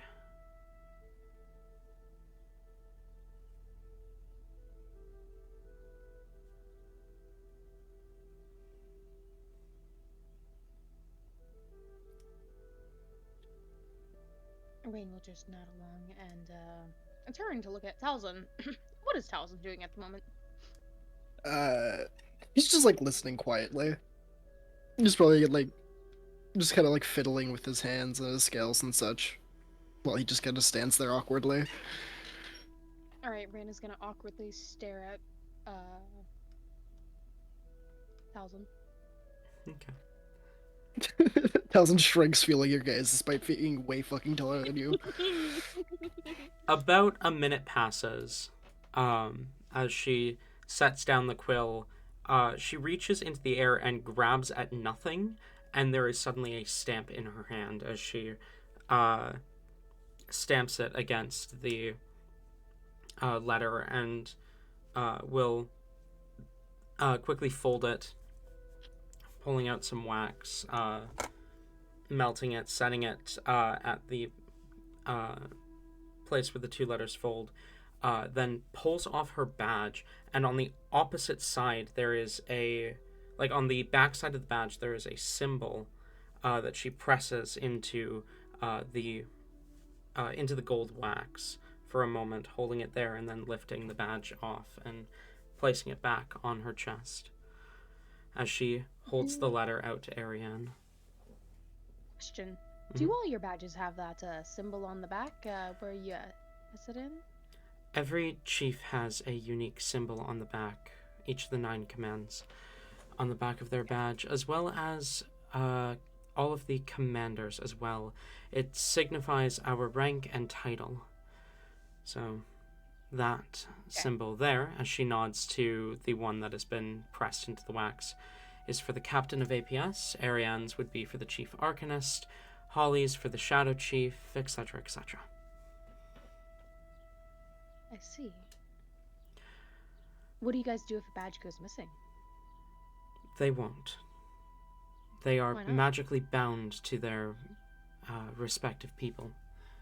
It is completely impossible to steal a badge. Even if you murder the person and steal it? If a chief is murdered, they still hold their title until they have been replaced. The badge will remain on the body until removed by either the captain of APS or someone has been elected to replace them. I see. Part of that ceremony is bonding the badge. Interesting.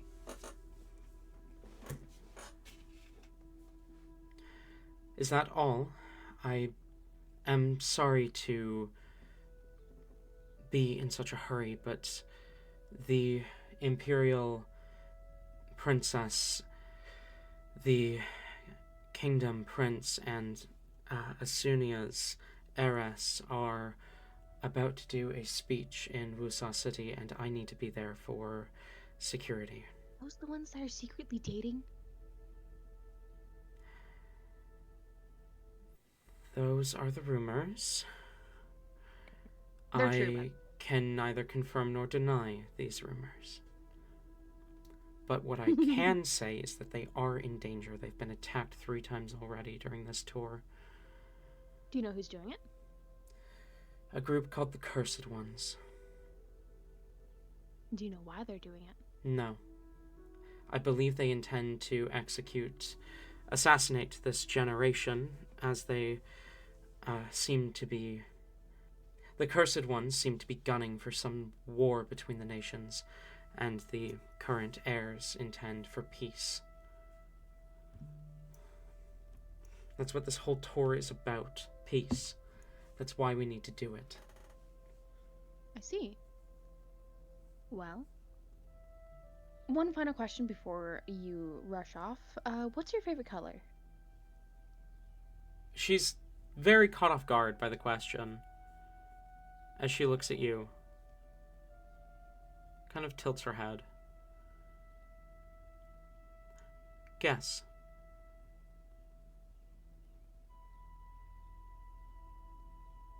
Nice. As odd as it might be, I do feel like a white might suit you. Did you want to guess? As she looks at Talzin. I couldn't. I have no idea. Well, I have somewhere to be. When we meet again, I might tell you. You'll tell me one day. She clears her throat and walks off, her pace faster than most people.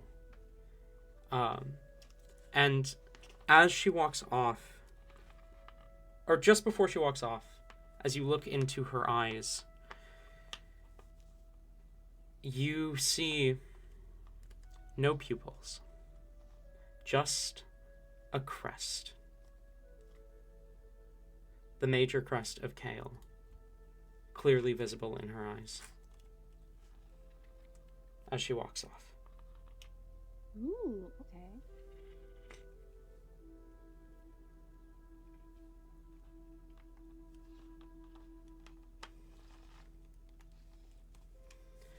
Right. I need to take this to Ariel and get that last fragment for you.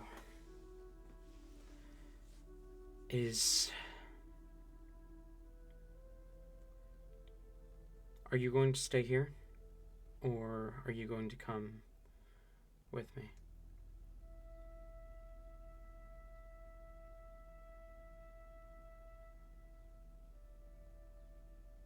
Was this towards? Both of you.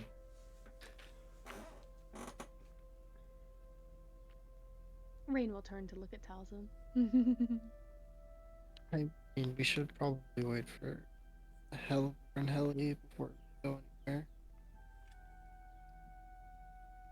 He nods.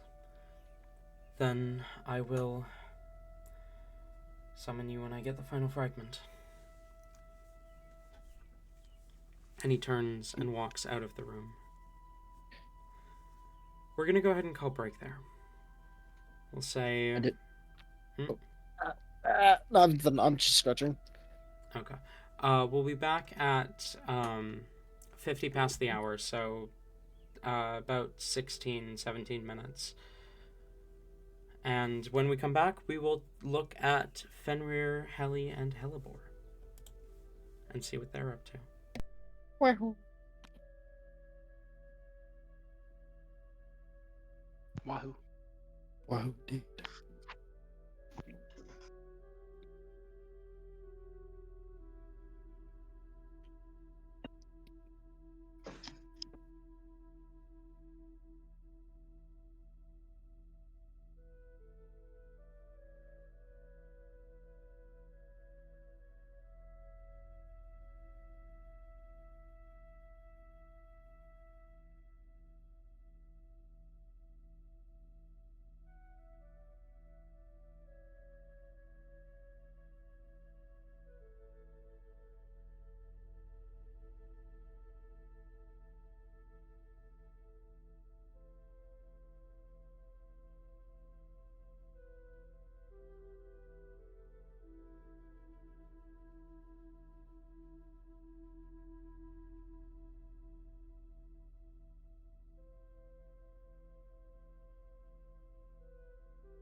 Hello.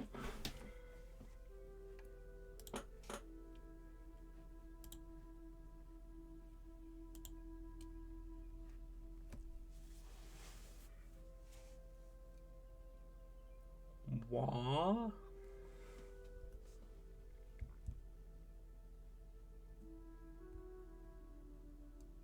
Aware. Hmm.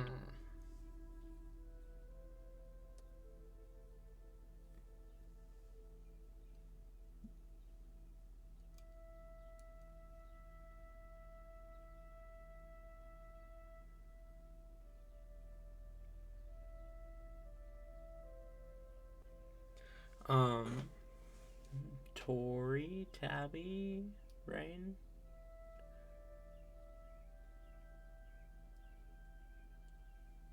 No? I am back. Tubby is going to be Hey. here in like 2 seconds.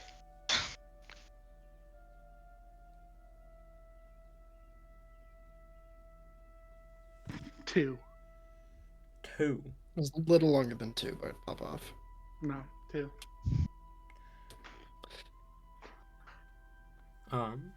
Okay, well, no sign of Ayla, but it's fine because we're starting with Helly and Hellebore anyway. So, we're back. Helly, Hellebore. You watch Ariane, Rain, and Talzin walk out of the room, leaving you alone with Fenrir.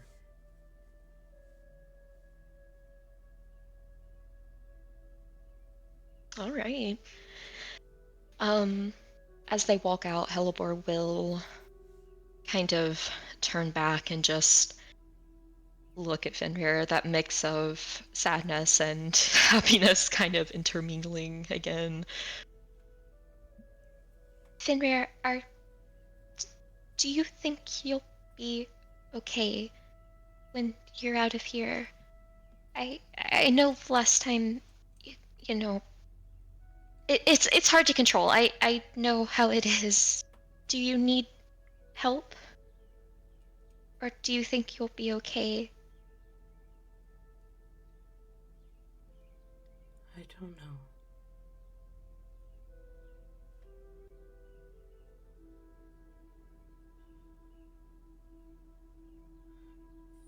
The, the moon hasn't sung to me in a very long time. I need to hear its voice again. To hear its song.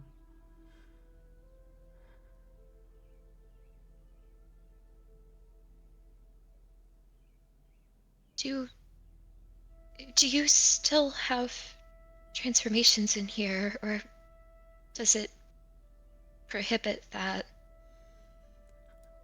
I haven't turned into a monster since I've been here. Fenrir, it's not. You're not a monster. Please don't believe that.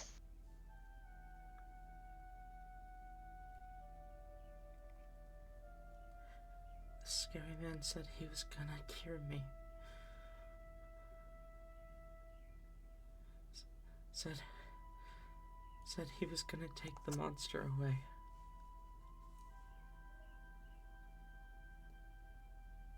The scary man is dead, and has been for a long time.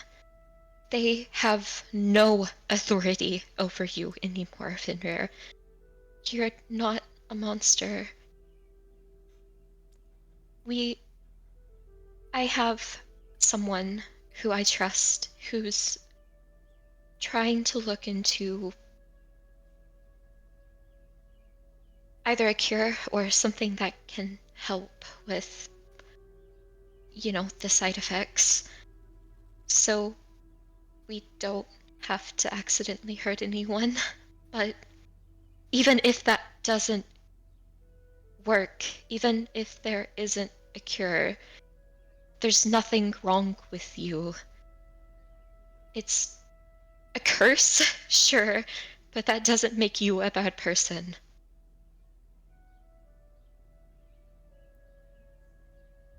She just stares at you, as if you're speaking a different language.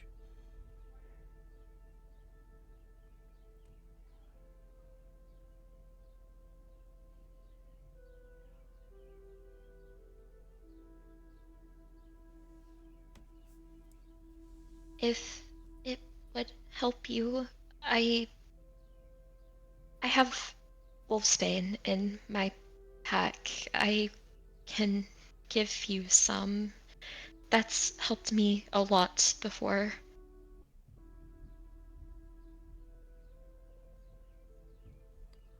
She looks at you.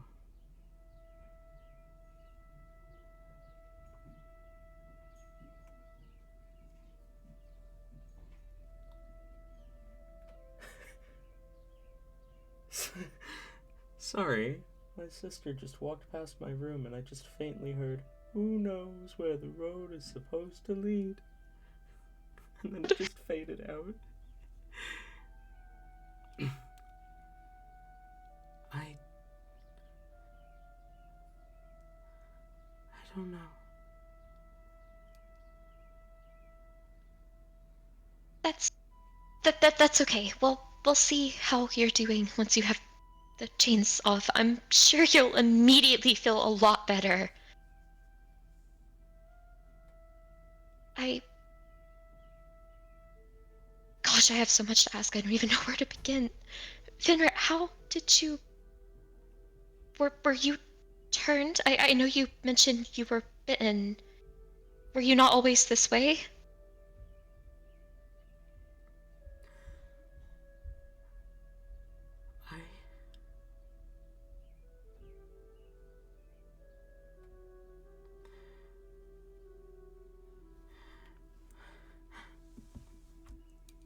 I don't know. The moon has always sung to me. Always told me I was important.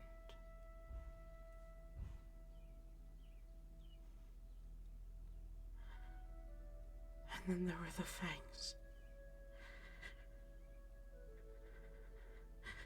A creature in the woods. I was alone. So small. I don't remember why. Was I always alone? Or was I only alone after that? I don't know. But I was alone when it happened.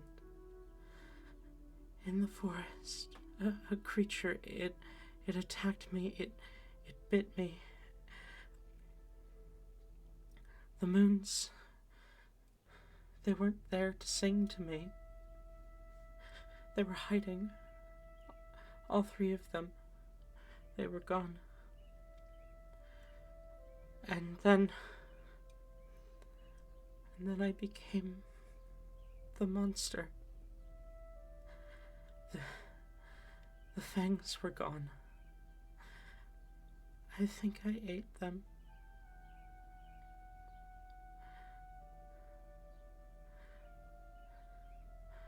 And when the moons came back, and they sang to me again, they told me I was perfect.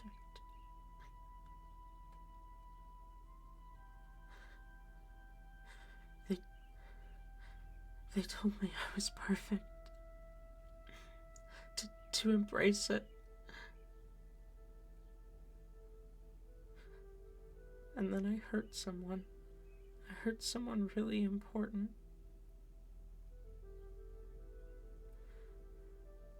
And the moons told me I did a good job. And then I hurt someone else.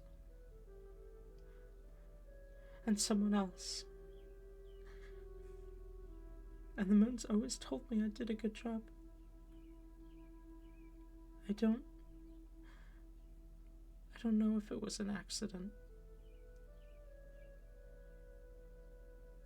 I don't even know which one was the one that the scary man loved. He told me I killed his love. That the monster killed his love. But the moons always told me I did a good job. That I was becoming perfect.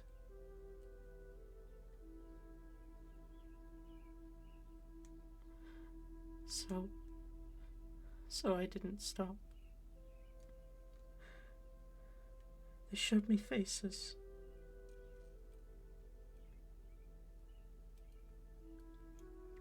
People I would see. Sometimes I killed the faces I saw. Sometimes I didn't.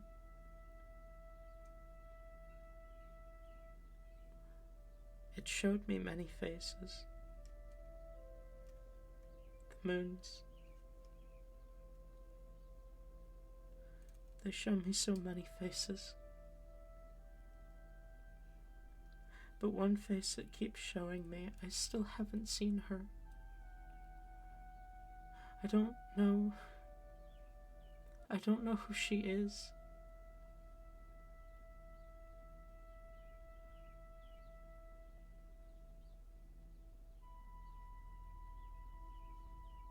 Helipor has looked.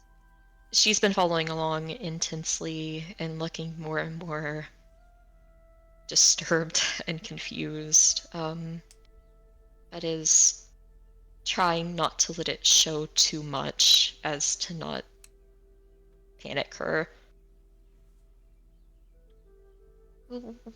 What does she look like, the one that keeps showing up? She has purple skin and white hair and horns. 4 of them, but 2 are broken.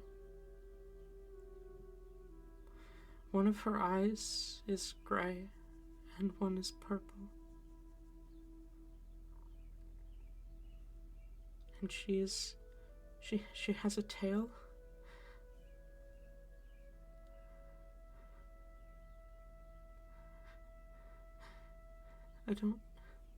I don't know who she is.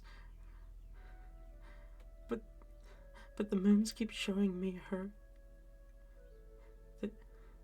I think they want me to find her.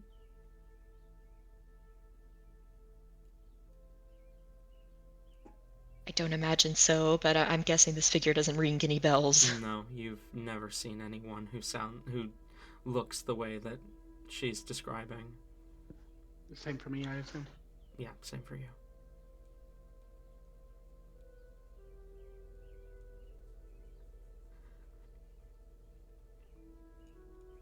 Oh. Okay, I haven't met anyone who looks like that, but you said that you saw me in like a vision dream thing, right? I'm sure that means you'll probably see them.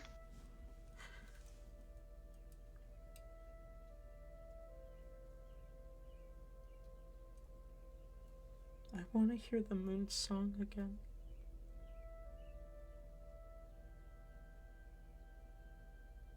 I want them to sing to me again. Tell me I'm becoming perfect. Fenrir,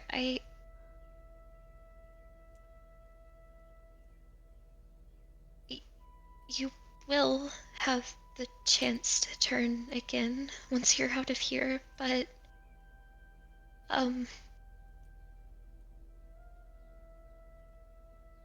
Helipor just kind of takes her pack off and opens it and shows the chains that she keeps inside. I take precautions when I change. I make sure that I'm not loose and, able to kill people I care about. Um, you'll need to do the same thing, otherwise, you'll be in a situation like this again.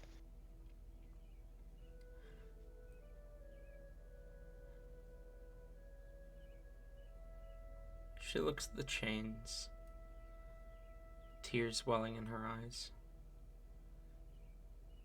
But how can I be perfect if I don't do what the moons want me to? Fenrir, I'm not sure that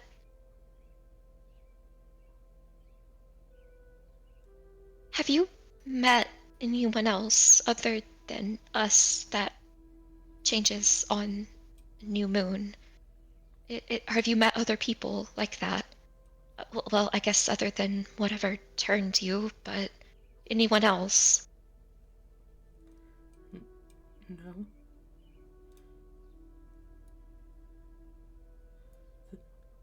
The moons told me that I was the only one. That I was perfect.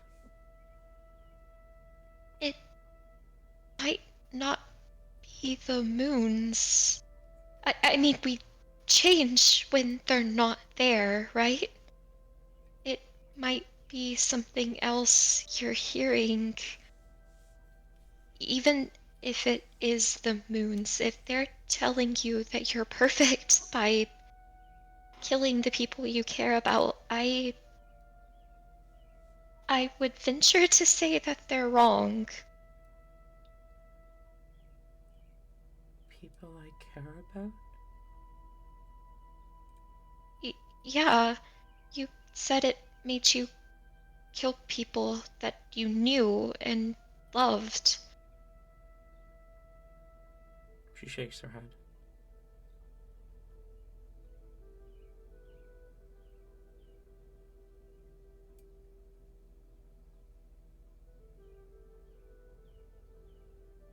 I didn't. Teleports. I didn't. Go on, go on. them. You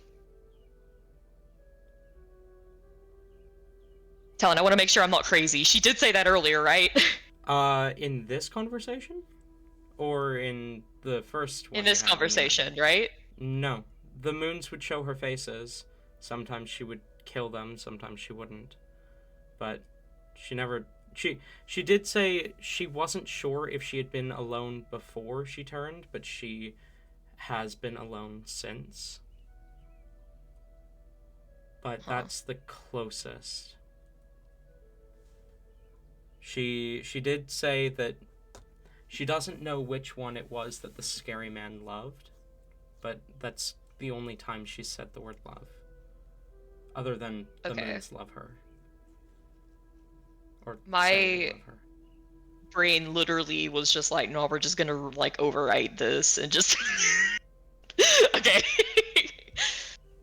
um she kind of just nods. Well, either way, even if it's people that you don't know, it is people that there's no way to judge to know if who you're killing deserves it or not. It's I mean, better if we don't do that.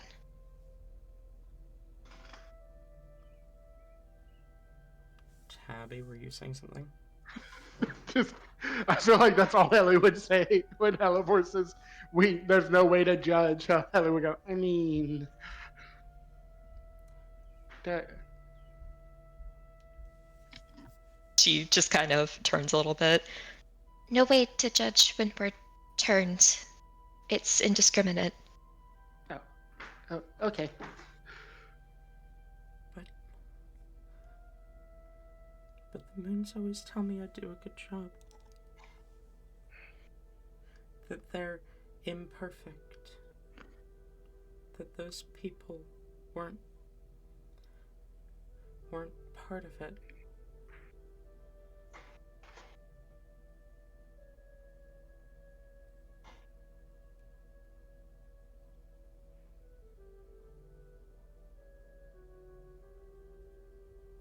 Part of it? Mm-hmm. The world the moons want.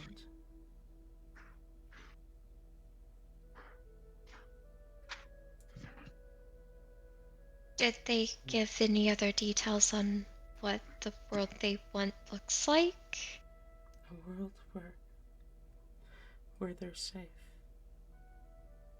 Where the moons are safe.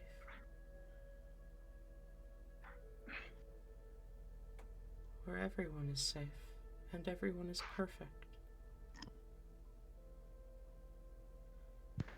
do all three moons talk to you, or just the one? The song is sometimes a harmony. Sometimes. The fuck? Did you hear that? I Yeah. did. What the fuck? Why is there a fire truck driving by my house? My bad. I can guess. Fuck. I'm sorry. My dad is in Nashville, and he does not work in Okay.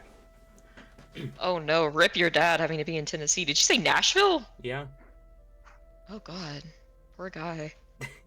They're There's down a at. reason why Dad isn't in the picture very often. There's a comedy show going on that they're watching. Where was I? Sometimes it's a harmony. Sometimes it's a harmony. Sometimes it's just one voice.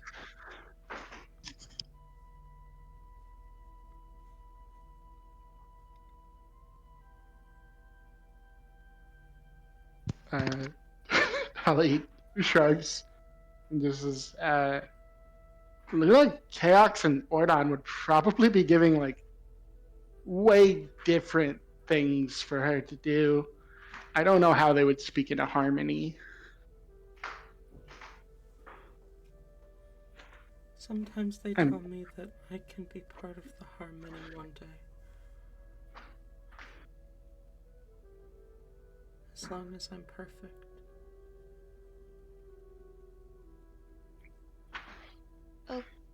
Okay.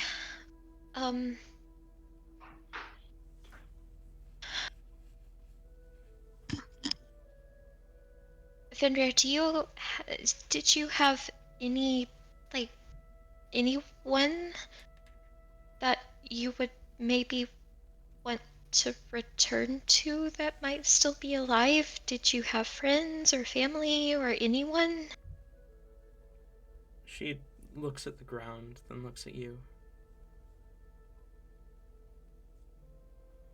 Then back at the ground. I didn't know anyone. I was alone.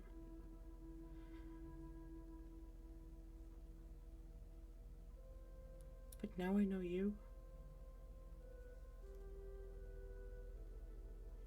That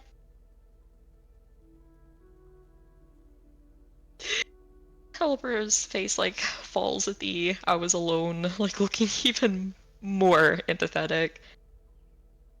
that's true. That's true. You definitely have at least one friend now. Fenrir, I promise. I Only one? But aren't there four Well- of you? at least me. She looks at Ellie. Oh yeah, I'll be our friend. Yeah.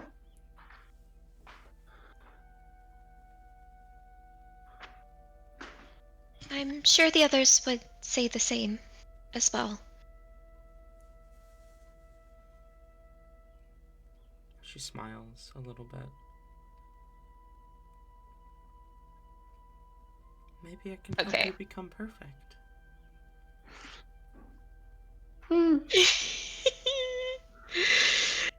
Albor gives this like almost like the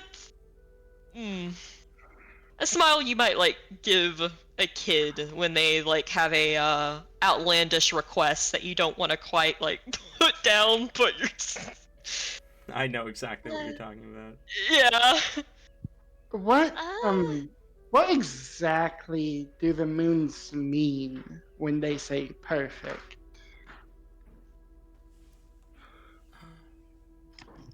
I don't know. Just that I'm perfect. But I can figure it out. I can help.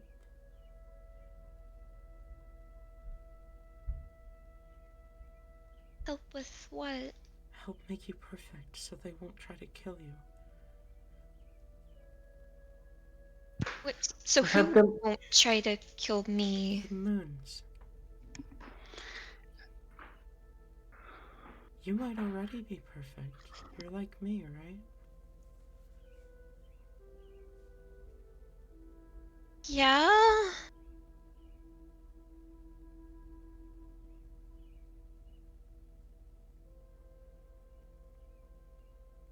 I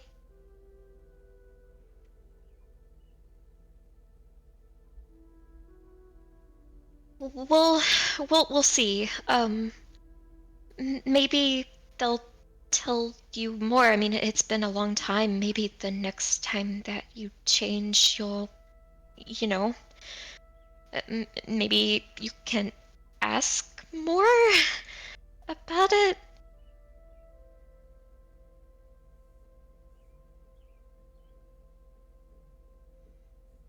She looks at you, hope in her eyes, and nods as she says, I'll listen for the song when I get out.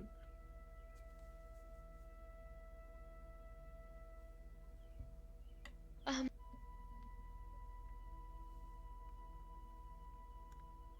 okay, real quick. Talon, I want to make sure that I am recalling this correctly because this was a while ago.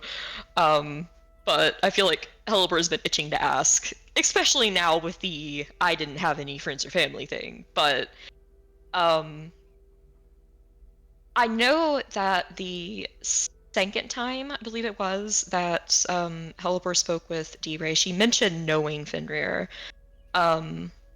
Correct? I believe so, yes.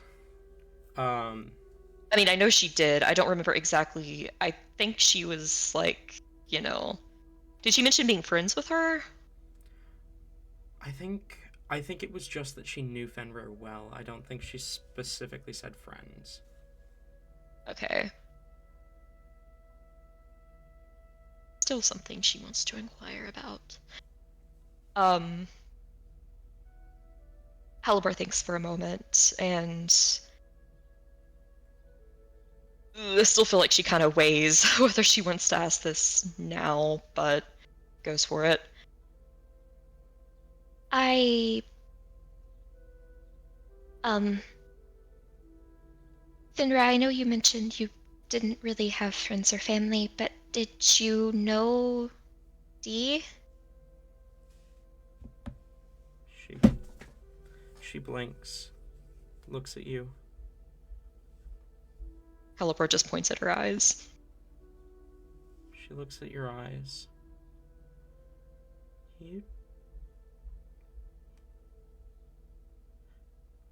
the girl.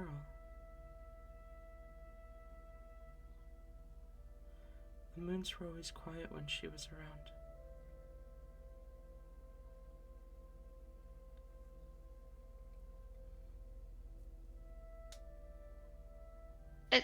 So you know her? You have her eyes.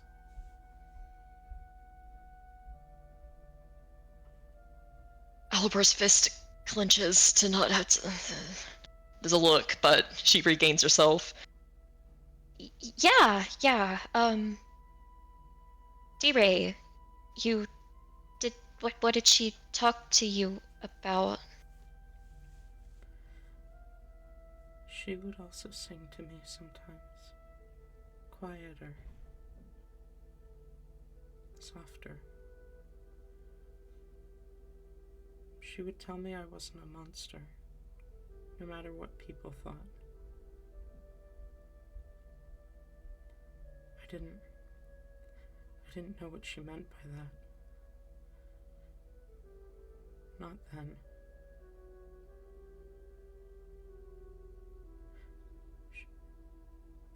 She was nice to me. But the moons never showed me her face. I tried to ask them about her, but they didn't seem to. They were always quiet when she was around.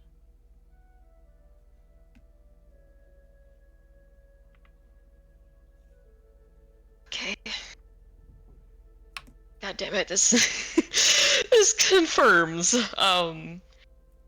As Helber looks increasingly there's kind of like a panic rising that she has to swallow like physically to try to keep from showing too much. I see.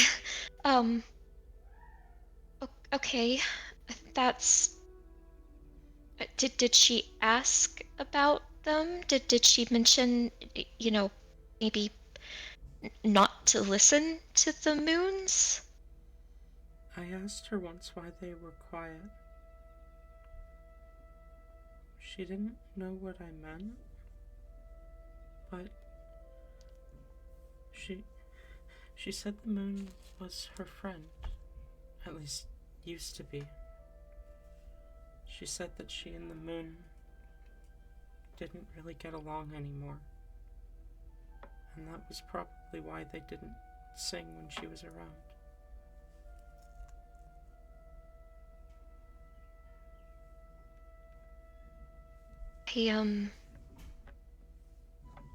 Okay. That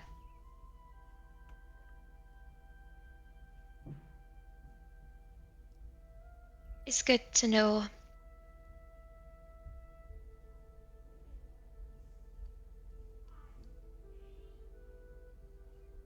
Finrare, do you want to... I am involved in a lot. Not willingly, but there are a lot of people that want to hurt me and my friends. It's not very safe being around me.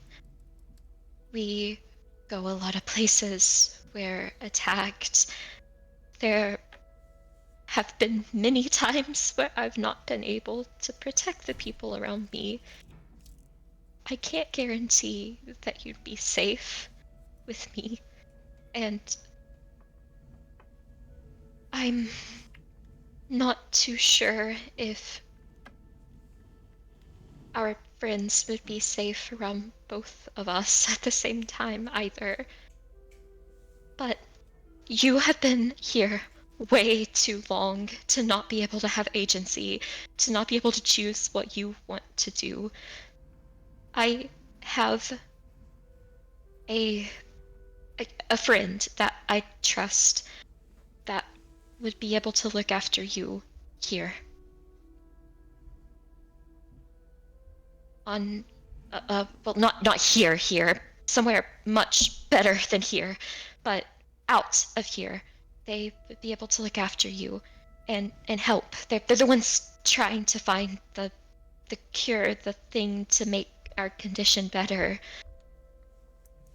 Do you want to stay with them, or would you want to go with us?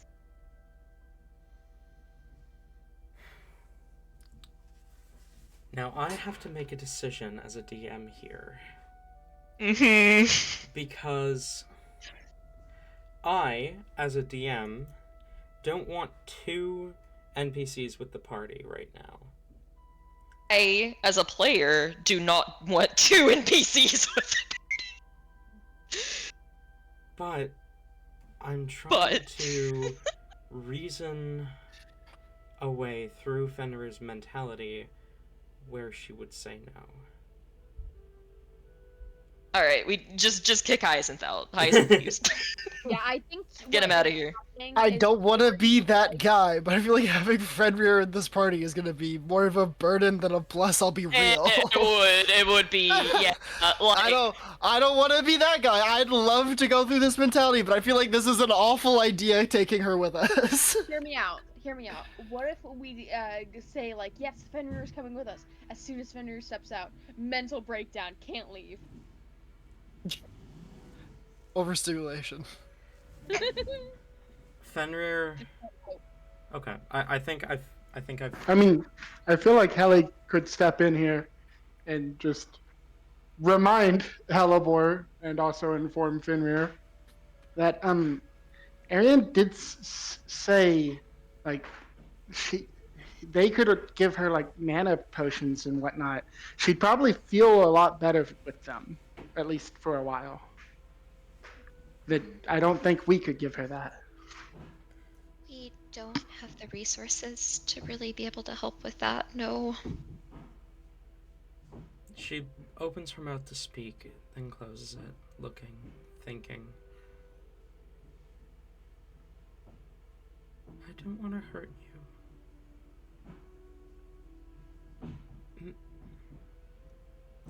Maybe when I know the moons are singing again, when I can hear their song again, when I feel better. But right now, I don't want to hurt you.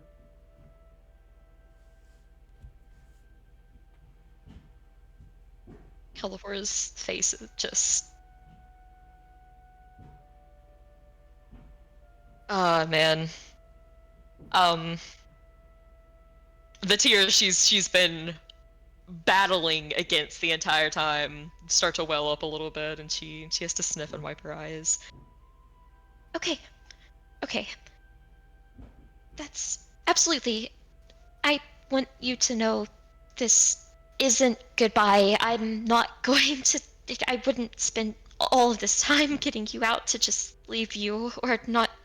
You're, you're my friend. You're the only person like me I've ever met, and you clearly still need a lot of help. So this is not goodbye. I will visit you as soon as I can. We just have a lot to do. We have a lot going on. And yeah, it's I don't want to hurt you either. I mean, I'm sure you're obviously better than me, but like I'm dangerous to be around as well.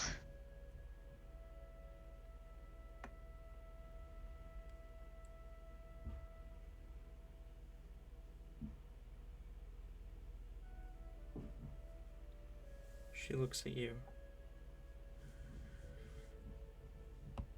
and just kind of nods a little bit. It would probably be about this point that Rain and Talzin return.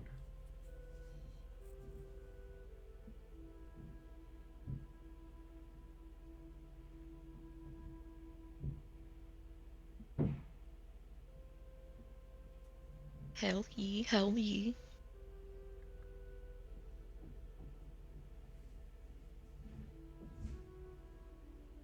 Fireball. No.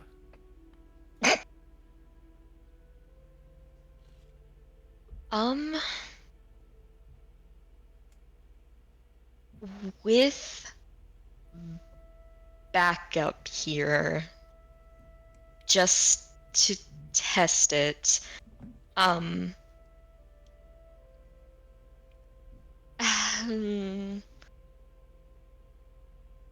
Halibor will, she doesn't want to...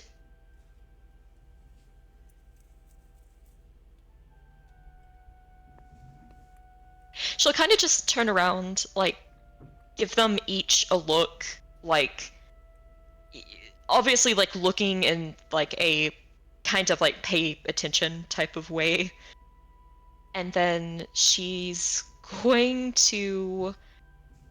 because it has to be done eventually, better to do it while the chains are still on there. She's been still out of range of Fenrir this entire time. She'll start to kind of inch forward just a little bit and kind of look to her. Okay. They'll be here soon, I believe, to get you out. I'm going to get closer to you, okay? Let me know if it's too much. She looks at you. She doesn't say anything, but you see almost instinctively one of her feet shuffles backwards.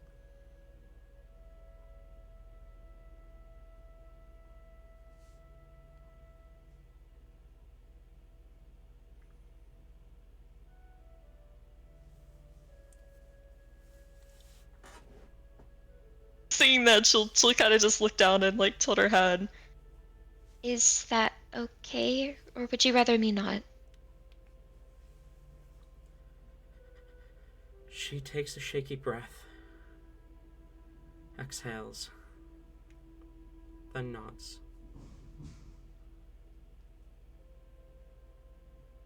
Okay. Helipore with her practiced ability of approaching a scared animal, she'll kind of take that stance and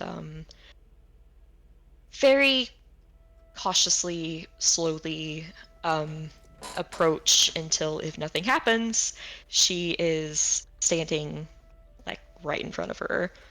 Roll animal handling at advantage. Okay.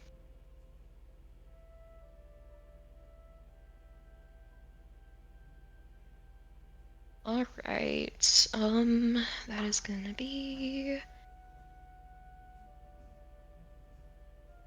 a 27. Fenrir is holding her breath, but she doesn't move. She doesn't snarl. She doesn't bite at you. Just staring at you, holding her breath.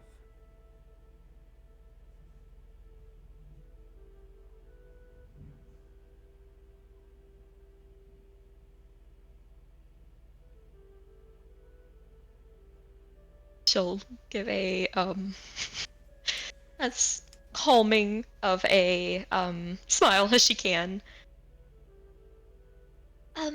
Try to breathe a little bit. Through the mouth normally helps me so that you can't, smell.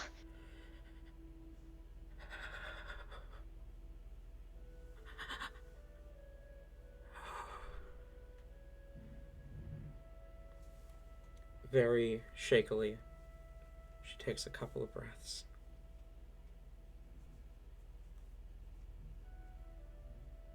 Helipore gives a gentle nod. Okay, good. Um,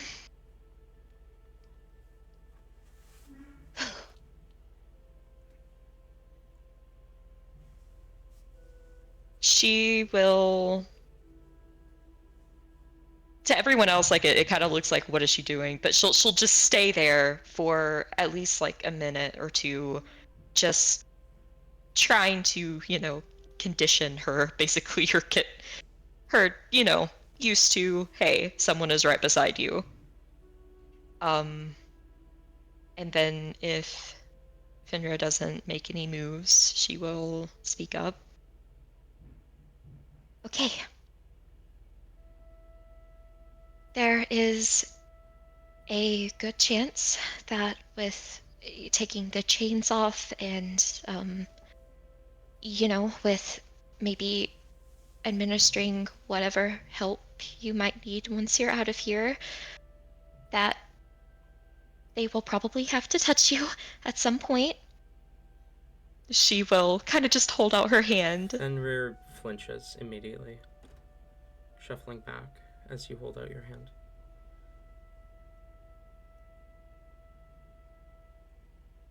Uh,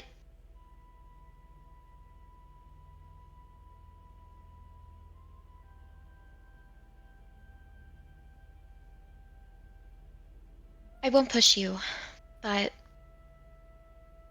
you are free to take it if you think that you can.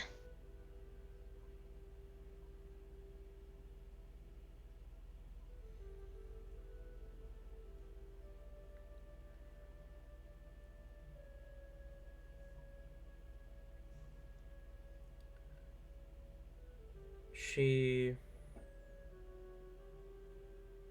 looks at you,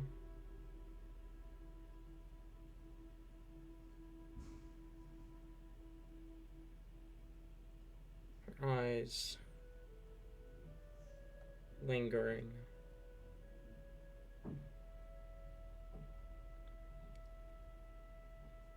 waiting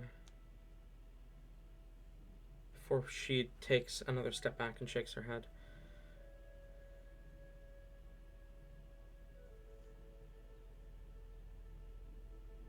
She just gives a nod.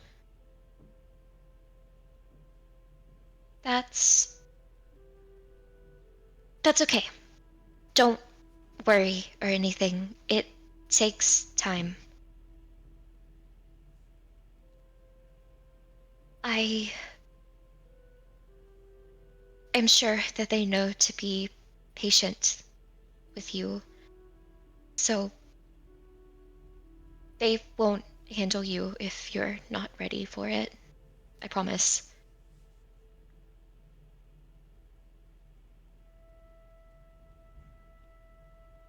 She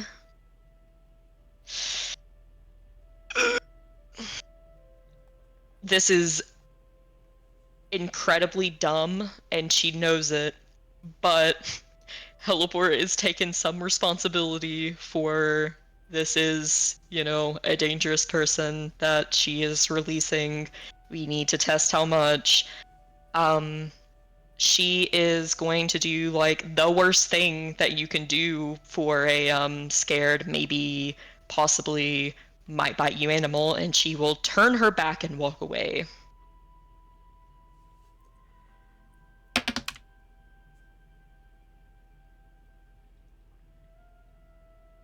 Helly, Rain, Talzin,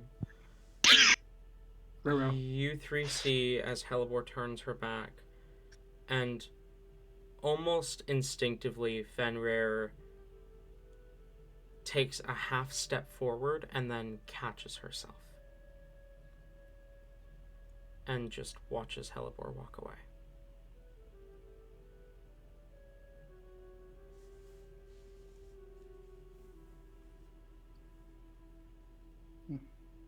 You can kind of see as Heliport reaches to the spot that is like out of the range of it, she looks incredibly relieved.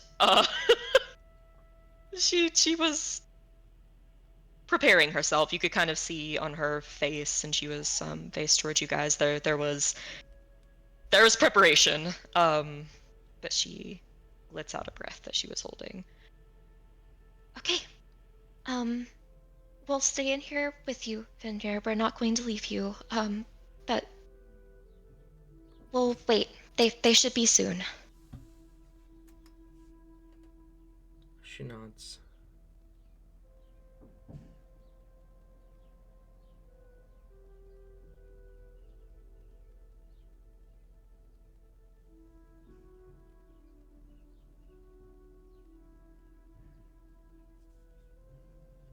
All right, I guess we wait. Okay.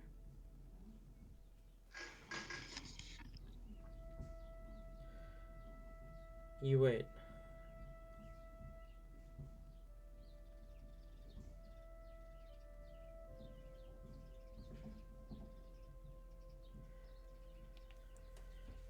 You wait for a long moment.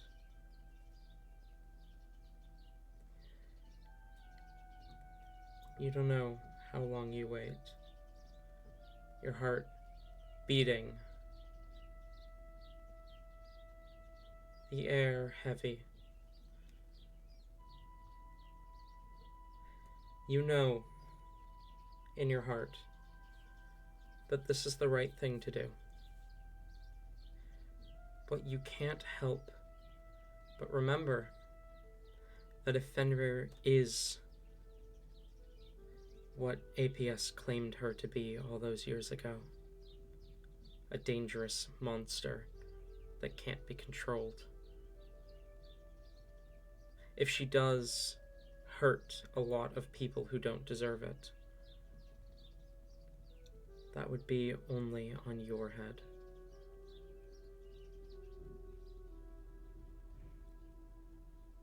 But you push those thoughts away. You're not a monster, and neither is she. Cursed, maybe, but it's not her fault, and it's not yours. she's not who they thought she was. These conversations have proved that. If she was a beast, a hungry monster who would hurt anyone she could, she would have attacked you when you got in her range. But she didn't. She held back.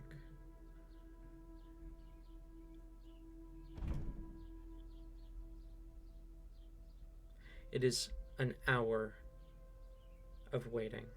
Is there anything any of you would like to do during that time?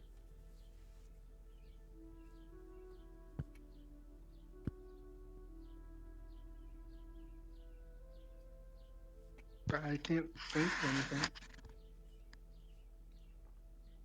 Talzin's probably just going over he book with he new familiar. That's all I can see him really doing. Okay. What is what is Towson's familiar? A raven with crimson tipped feathers. Ooh. Yes. What's their name? Hilze, I believe is what. Yeah, Hilze. I do think Rain would be a little distracted and try bothering Towson's familiar. Incredible. As you try and bother Talzin's familiar, Talzin, you hear kind of echoing in your mind through a telepathic connection that you knew you had, but you hadn't heard the voice through yet. What does this one think it is doing? Oh, I love how she's judgy. Ooh, I love that. Why is it trying to... What is it trying to do? Probably, this is through the link. Mhm. Just, probably just bug you a bit. That's right. He does that. He's just curious. The Tesla's gonna, like, give it a couple seconds and kind of look up at Rain. I like to imagine right now Rain is he started off with just like staring at the familiar before inching closer, and now he's trying to approach it and pet it. Why is it trying to put its hands on me? Should I let it? That's up to you. I'm not gonna speak for you. He won't hurt you. I've never been in a form like this before. What form are you usually in? This is my first time as a familiar. I will allow it to touch me for now. As the raven, after a moment of what is clearly thinking, leans its head towards you, Rain. I love them. So wait, Talzin gets a new familiar, but Rain gets washed up. You got a new familiar, you just don't like him. My familiar's a whore. Yeah, you Your- got a familiar that's Rain. been passed around and Talzin's is fresh. Rain, your familiar is experienced. That's a word. Felix is washed up and a hand-me-down. That's crazy. I love Felix. That is wild. I adore Felix. It's part of the joke. It's part of the joke. I'm so sorry. Don't apologize, it's funny. Don't kill Felix. I'll cry. I'm not entirely sure I believe you. I will. Don't hurt my boy. But no, Rain is just like hands all over, but like still trying to be, nice, but like trying to figure out the best ways to pet a raven. Okay.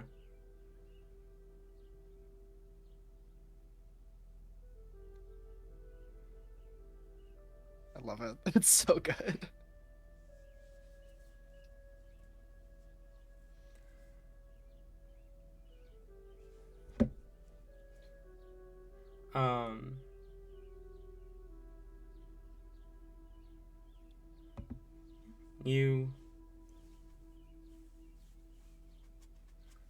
You managed to pet the raven. Is there anything else any of you are doing? I do believe that is pretty much the gist of it, just fucking around. Okay. Mhm. Helly, Hellebore? Yeah, I can think of anything. Helibor's not doing anything like very important. She is kind of she is scribbling very intensely in her notebook and just making notes on everything that Fenrir was saying on there, but nothing in particular other than that. Fair enough. In that case, the hour passes, but it feels so much longer. As you hear footsteps descending, echoing towards you. You turn and see Ariane. And clearly visible in his hand, a key fragment. As he holds it out to you. Again, Ellie swoops in before Rain can. I don't think Rain would even attempt to. Well, Ellie absolutely scrambles too. Rain's too infatuated by Hilze. Yeah. Rain has a friend, unlike Helly. Rain has a Mhm. friend. Yeah. Ellie has a girlfriend, so yeah. Oh, Rain yeah, has an well, ex-husband, so Rain has an eh. ex-husband. Yeah. sweet, an ex. Ex-husband. Yeah, let's brag about the ex. Yeah. Means that Rain's got I have a farther- current girlfriend. But no, Haley takes it. This is great. Thanks. Right. Hellebore will real quick, she will approach Ariane and kind of like motion in for like a whisper. He'll lean down. Is everything alright? Yes, but I was speaking with Fenrir while you were doing your thing. She has agreed to stay here, first of all. Well, not here, obviously, but with you guys. I wanted to go ahead and let you know, she is very. I don't know what might happen. I approached her and she didn't attack, but she is quite unstable, and I could see it was kind of a fight not to do anything. Maybe if you have something that could be ready, basically. Don't hurt her, but just be prepared. Just in case. We have plenty of safety measures that deal as little harm as possible to the people who may be a danger to others or themselves. APS are trained to detain, not to kill. Almost every person on our force has the ability to restrain through the use of magic. I hope it won't come to it. But if it does, I assure you, no real harm will come to her. Okay. Good.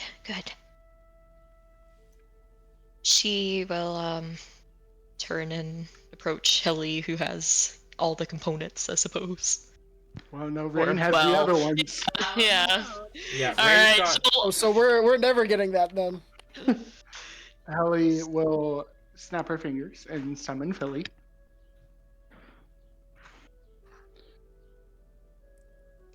I imagine Rain, probably getting a gist as to what exactly was going down, would stand up after giving the Raven a couple more pats and join the others.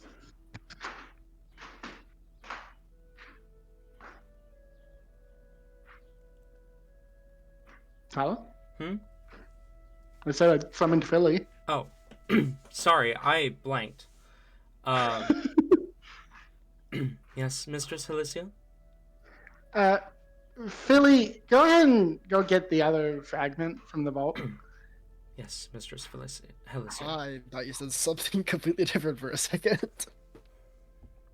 What? Don't worry about it. Philly vanishes. Okay. And then I'll look expectantly at Rain. You don't even really have to look expectantly at Rain. Rain is already going through a way overcomplicated process. Definitely drawing it out and making it a little more dramatic than usual to summon the one, the only, hand-me-down familiar. Master, I'm here. What do you need? Using the mental link, Rain will converse with Felix. Ah, hello, Felix. How are you doing? Hello. Hi.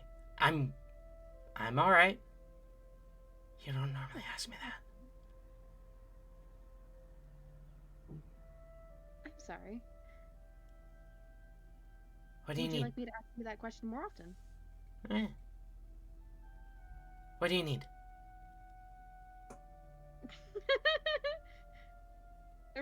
Rain is attempting to stall until, Philly gets back. Just with talking with Felix, question after question, just a little conversation here and there, but all mentally, so, Yeah. Mm-hmm. Does it normally take this long for you to get your familiar to do something? Rain's gonna ignore Hellebore. Not Hellebore. just as like a thing, like absolutely Rain ain't the only one over here petting familiars. Like as soon as Philly shows up, Philly. Oh, as soon as Philly Felix shows up. well, probably Philly too. Like anytime anyone's familiar shows up, Helipper is over there petting it. Philly appears, Hellebore walking over shyly with her hand out. Please. Yeah, no. I mean, I feel like at this point, like she doesn't even ask. Like she just like Tackles Philly is the package deal. Yeah. Does Philly come back? Yeah, after a moment, Philly reappears, the key fragments in hand. See, my familiar can do stuff, not take the fragments. Oh, Rain is just going to raise an eyebrow. Are you saying my familiar is useless? I don't see any fragments. Takes them a while, huh? We were simply catching up. You can't call Catching up? useless. You not talk to your familiar regularly? You have to catch up with him? No wonder Harbor left. I talk with my familiars quite often, I'll have you know. There's a long catch up for something that you have to talk to often.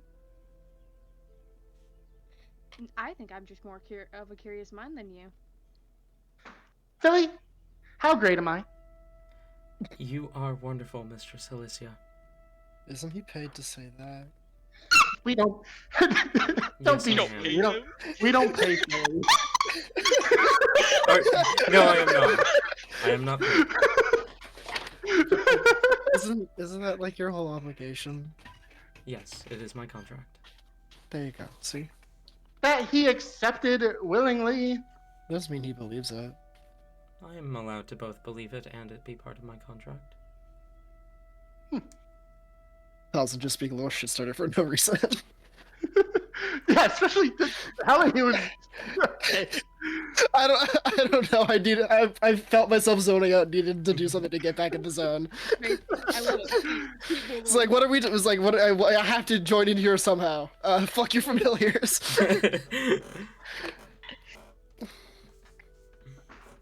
So, are you finished catching up? Rain is going to retrieve the fragments from Felix. And he'll look over to Hellebore. So, looks like we are finally here. And handing over the fragments he does have, does Hellebore know what to do with them? Helly No. has the other fragments and the binding agent, so Yeah. She'll take the fragments though and give a very appreciative nod to Rain. Thank you, Rain. And Felix! Thank you, Felix, so much for safeguarding these. it was my solemn duty. Tell her I said that. Tell her I said that. Rain is going to smile. He says it was his solemn duty.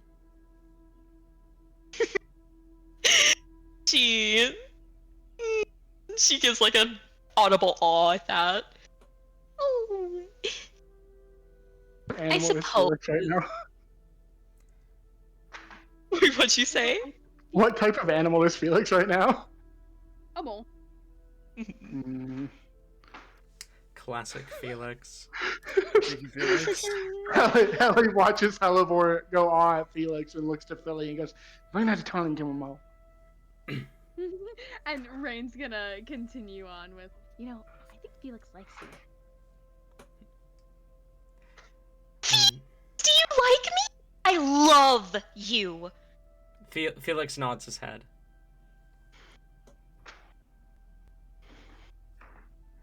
She gives like a little aw and then like opens her mouth to say something else and then like straightens.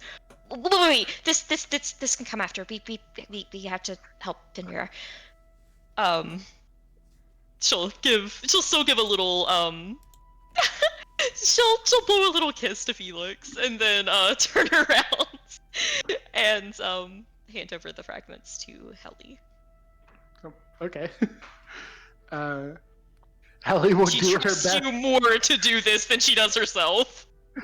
Ellie would do her best to put the key together. Roll and then an use the binding intelligence agent. check.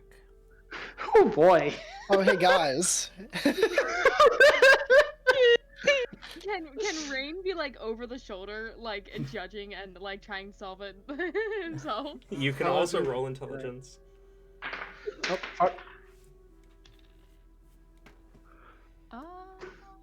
Not bad. Let me check the intelligence score. It would be really funny if Helly failed this, but it is not a high DC. I got a natural 20. Oh. Ooh, Yeah. damn! I was kind of hoping you failed just because it would be funner. It would have made sense to fail, but I got a natural 20. It would have been so funny. No, Helly locked the fuck in. Helly needs to prove herself to her girlfriend. Mm-hmm. That's a Yeah, total of she was 21. eyeing that mole a little too hard. For a total of 21. yeah, I 21 might be like a couple more than 7.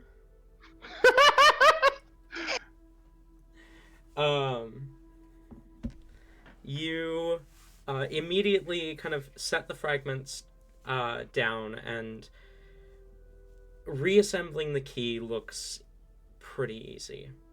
You pull the binding agent and attach each of the pieces one by one, and each of them attach with a click, a very audible click. As the key itself finishes binding, you see the rusted fragments. The rust immediately begins to fade away, becoming this beautiful, ornate silver key. I want to point out, just because I agree it's funny if this takes Ellie more time than it should, I'm going to say fuck my natural 20. Like, the others have clearly already figured it out by the time Helly gets this made. Fair And it enough. is like, haha, I have done it. This beautiful, ornate silver key lays before you. I will dramatically hand it to Hellebore. Hello, You hand Will. the silver key to Yeah. Hellebore. Oh wait, I was about to say. you know what? Helly doesn't know everything about everything, so she does still gesture to give it to Hellebore. I mean, Helmer was already, like I established before, whenever she's handled these, she's done the classic sleeve touch. So she'll roll the sleeve, like Pull the cover her silver key. hands with it, and then reach over for it. Thank you, Helly. Thank you. That you solved that really quick. That was amazing.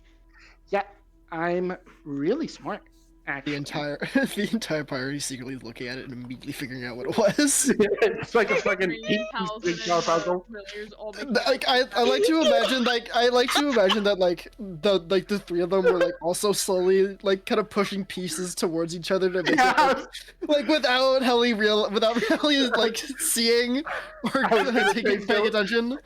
I was gonna say Philly was doing that the whole time, just like Mhm. handing her whatever piece was next. Felix looks impressed as Rain, you hear, "Whoa, she did that so fast!" Rain dispels Felix. Rain, what? Rain dispels Felix.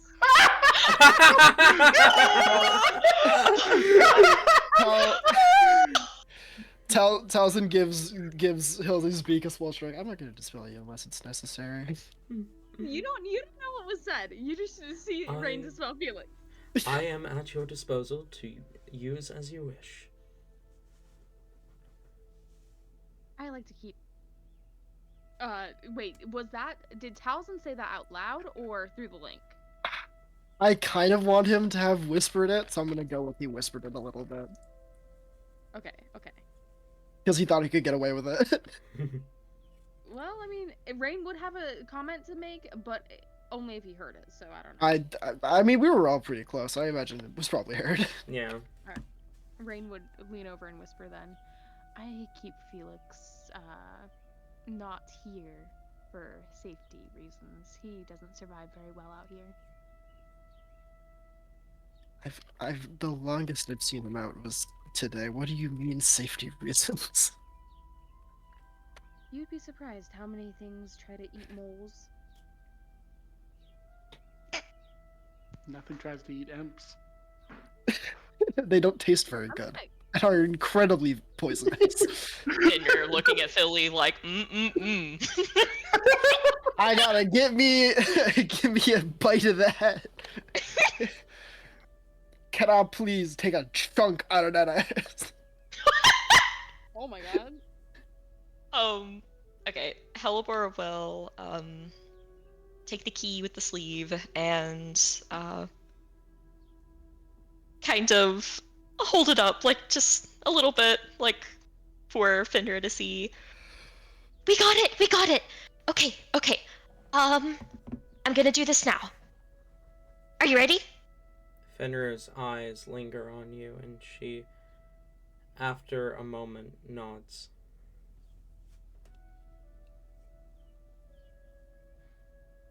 Hellebore, becoming much more excited now, will, still not running, not doing anything to, spook or anything, but there's an air of excitement as she approaches wherever the lock is. It is on And- her collar. Aw. Okay. Alright, then, Firmly grasp Fenrir. she will definitely try to stifle the excitement to, not be too jolty, and will make her way back over and stop in front of her, kind of giving her just a little bit of time to adjust to her presence. A couple of shaky breaths. Then you see, she flexes one hand cautiously. You notice the clawed fingers ready, but not aggressive, more defensive, as she kind of lifts her chin to give you a little more access to the collar. Okay. Hellebore with both sleeves. One of them kind of, I imagine, very, very gently, lightly kind of holding the collar in place so she, has an actual grasp on it. With the other one, she will, not fast, but also not extremely slowly, because that might kind of just make it worse. in like a fluid motion, she will try to put the key in and take the bindings off. Her breath hitches as your key, as you grab the collar, and then again as the key sinks into the copper around her throat. There's a click, and then you pull it out, taking a step back as the collar falls from her, kind of clattering to the ground, and she just stands.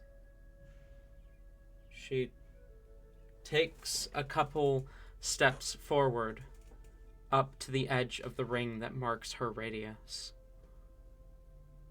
She stares at it. You can basically see her thought process, basically hear the voice in her mind telling her she can't step past this. If she tries, it will choke her again. It will hurt again.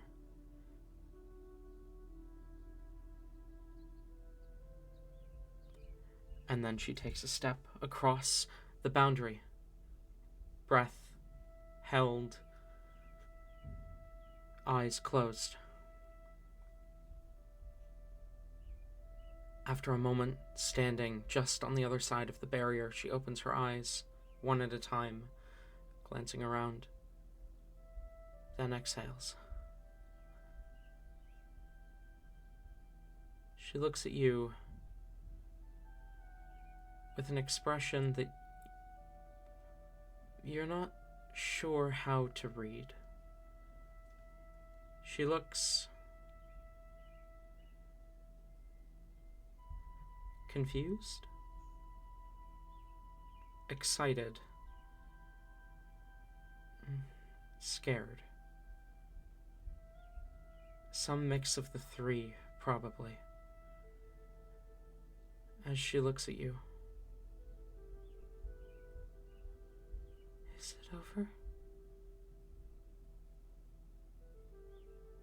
Elipor has been tearing up watching this, and she will, I imagine she's not been walking like too close to Finmira to kind of give her some space to do this on her own, but she has been following a bit behind.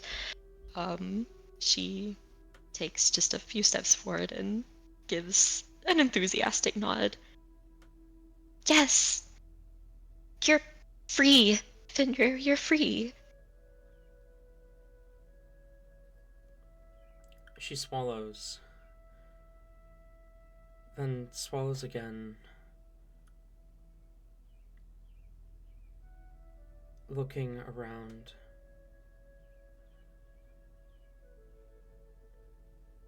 Her scarlet eyes scanning everything as she takes another step away from the radius. Then another, very cautious. In the back of her mind, you can basically see the thought that this can't be real, that this is a dream, that the chains have just been made a little bit longer and they're going to choke her again, that this is a trick, that this is anything but what it actually is.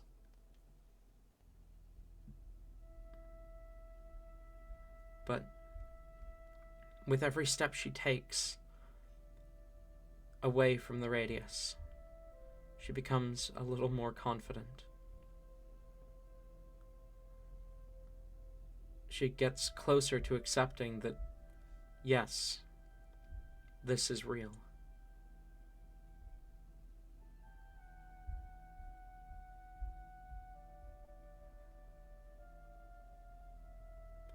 Ariane gives a soft smile as he says, "You heard the captain. You've got a safe place here. On the island. Are you ready to go home?"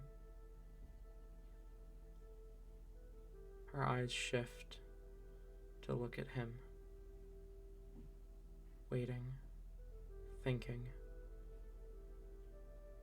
And then she nods, just ever so slightly nods,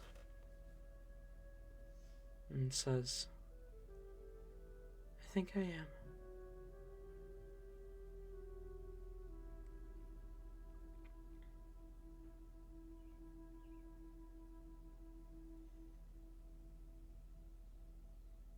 Ariane turns to you, all of you, and says, thank you for everything. We wouldn't have known.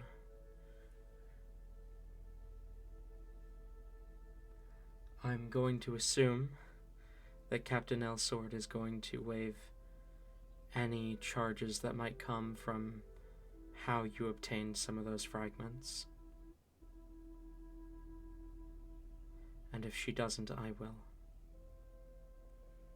This was the right thing to do.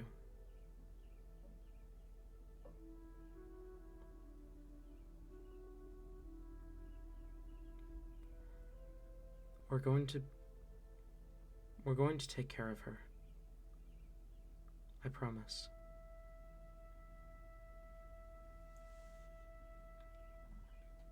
You better, because like clearly you know how good we are at infiltrating all your stuff now. That's certainly a way to put that. I mean, she has a point.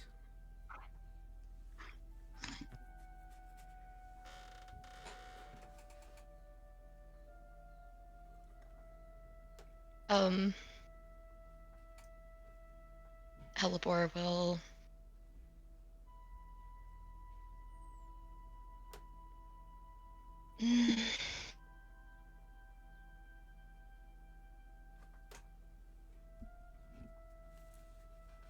she'll look to Ariane.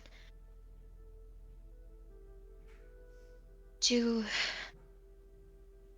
you have it from here, or do you need anything else from us? Do you want to see her off before you leave? Well, yes.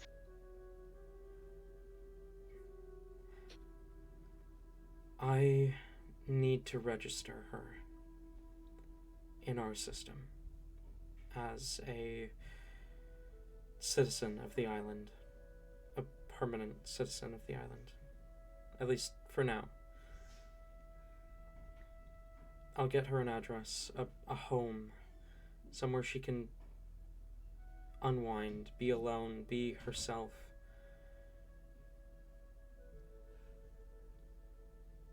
Do you think you could keep an eye on her while I do that? Of course. We can accompany her during that. I want to make sure that everything's set up okay.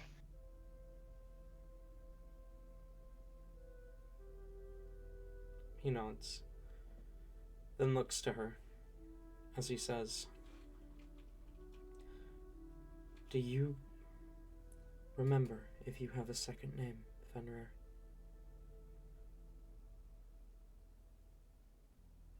Her eyes stare.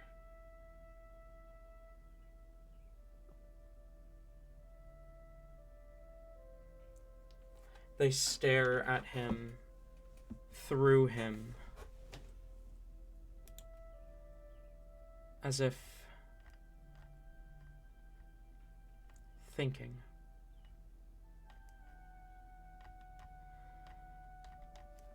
There is a silence, not of a lack of answer,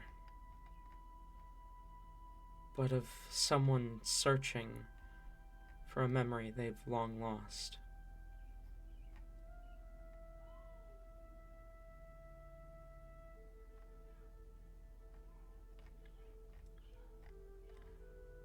An uncomfortable quiet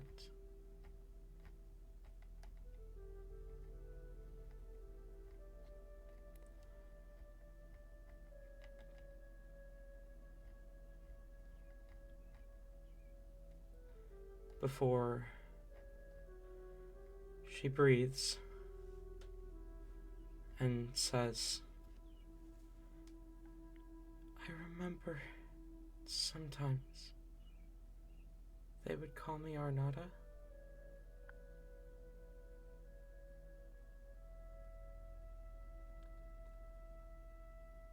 Arnada. Arnada.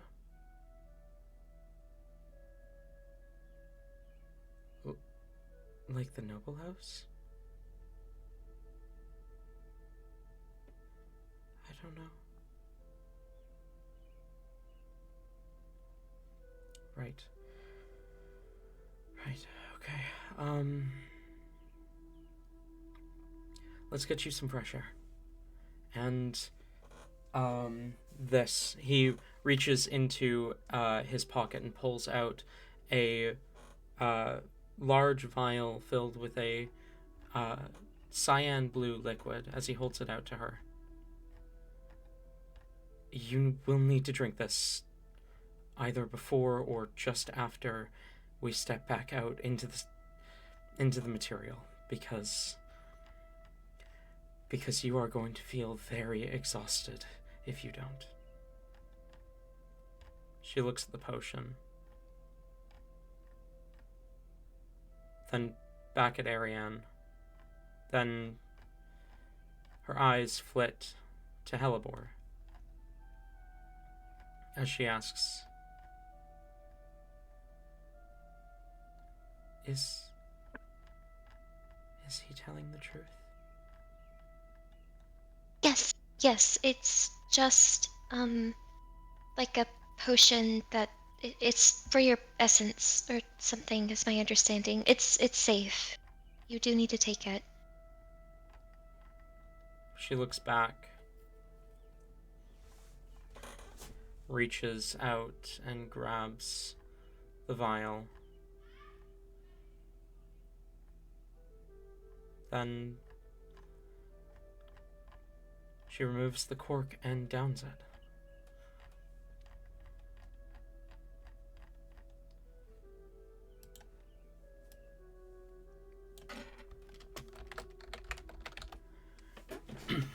She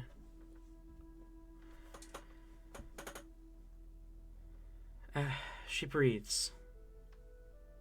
Then Ariane smiles. Let's get her out back into fresh air, shall we? Of course.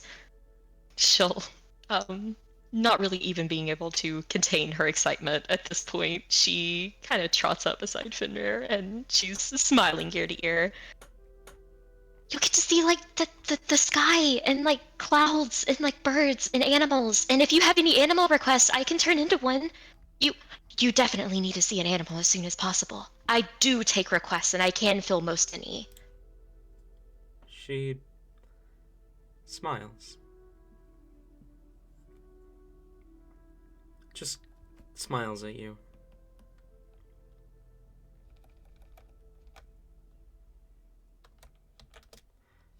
Okay. Okay. Let's go.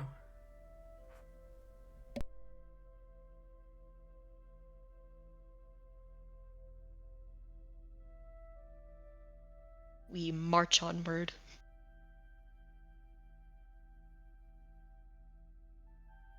All right. You walk out back into, well, first into Ariane's office, but he leads you back into the lobby, then gestures for you to step outside as he says, I'll come find you when I'm done. For now, she needs some fresh air.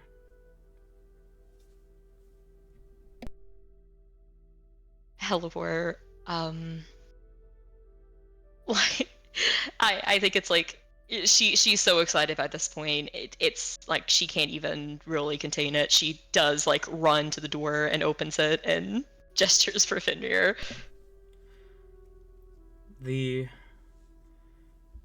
sun, the afternoon sun, shines down as Fenrir cautiously steps outside. She looks around, looks up at the sky, at the clouds, and she smiles. They're singing again.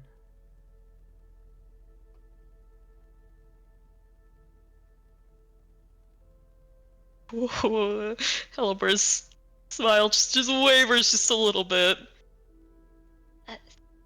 The Boomans are singing? They're quieter in the day. They always were, but I hear the moons again.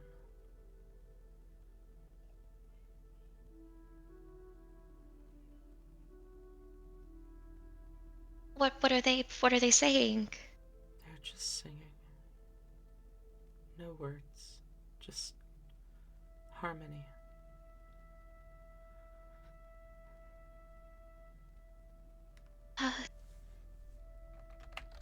Okay, well, we'll see how you feel tonight. I'm sure like you obviously probably didn't want to see like the sun of all things whenever you got out of your things. So, well, you know, I'll take you out tonight. We can look at the moons together. We can see the moons again. Uh-huh, uh-huh.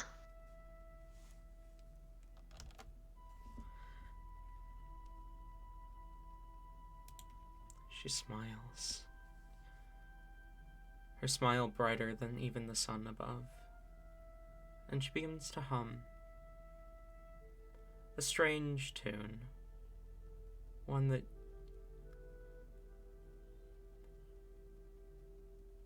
Heli and Talzin, you have never heard it before.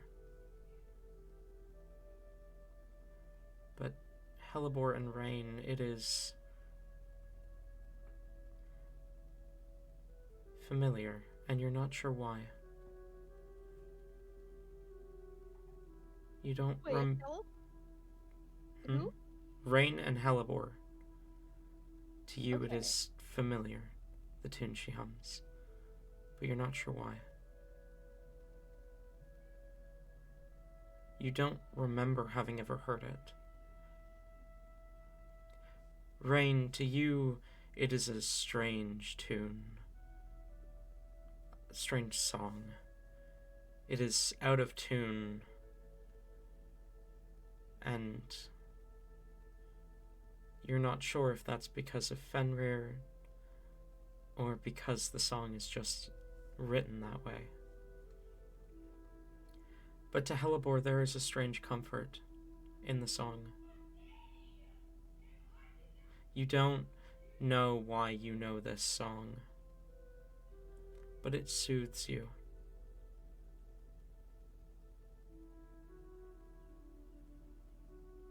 It lowers your heart rate, and you can't help but just be in the moment. It feels right, and you're not sure why.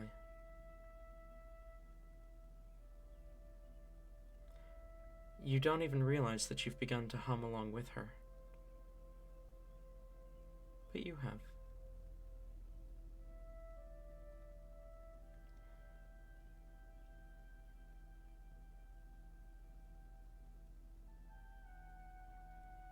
Oh god. We about to die. I don't know about this. What did we just release? Oh, You know what?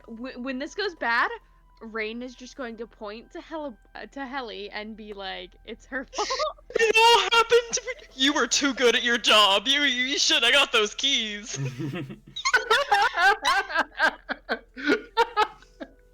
For whatever reason, it's Heli's fault. Yeah, When in that's doubt, fair. oh, it's always Ellie's fault. Yeah, that's fair. A couple minutes pass before Ariane steps out. He holds a keychain out to Fenrir, who tilts her head at it curiously. He says, "The keys to your new home. At least, for as long as you want to stay with us."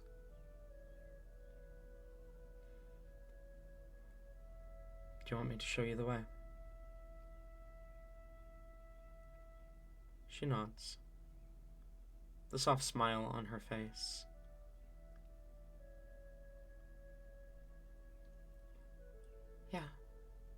Yeah, okay. Do you want them to know? As he looks to the rest of you. Fenrir nods. They can come.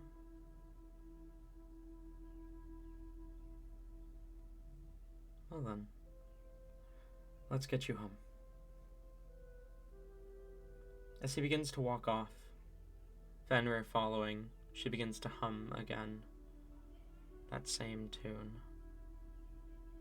Slightly out of tune, but not unpleasantly so. Odd and unusual, almost alien, but in a strangely beautiful way.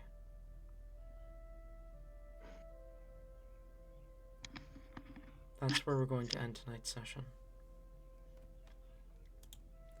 Thank you all for coming, be you viewer or player.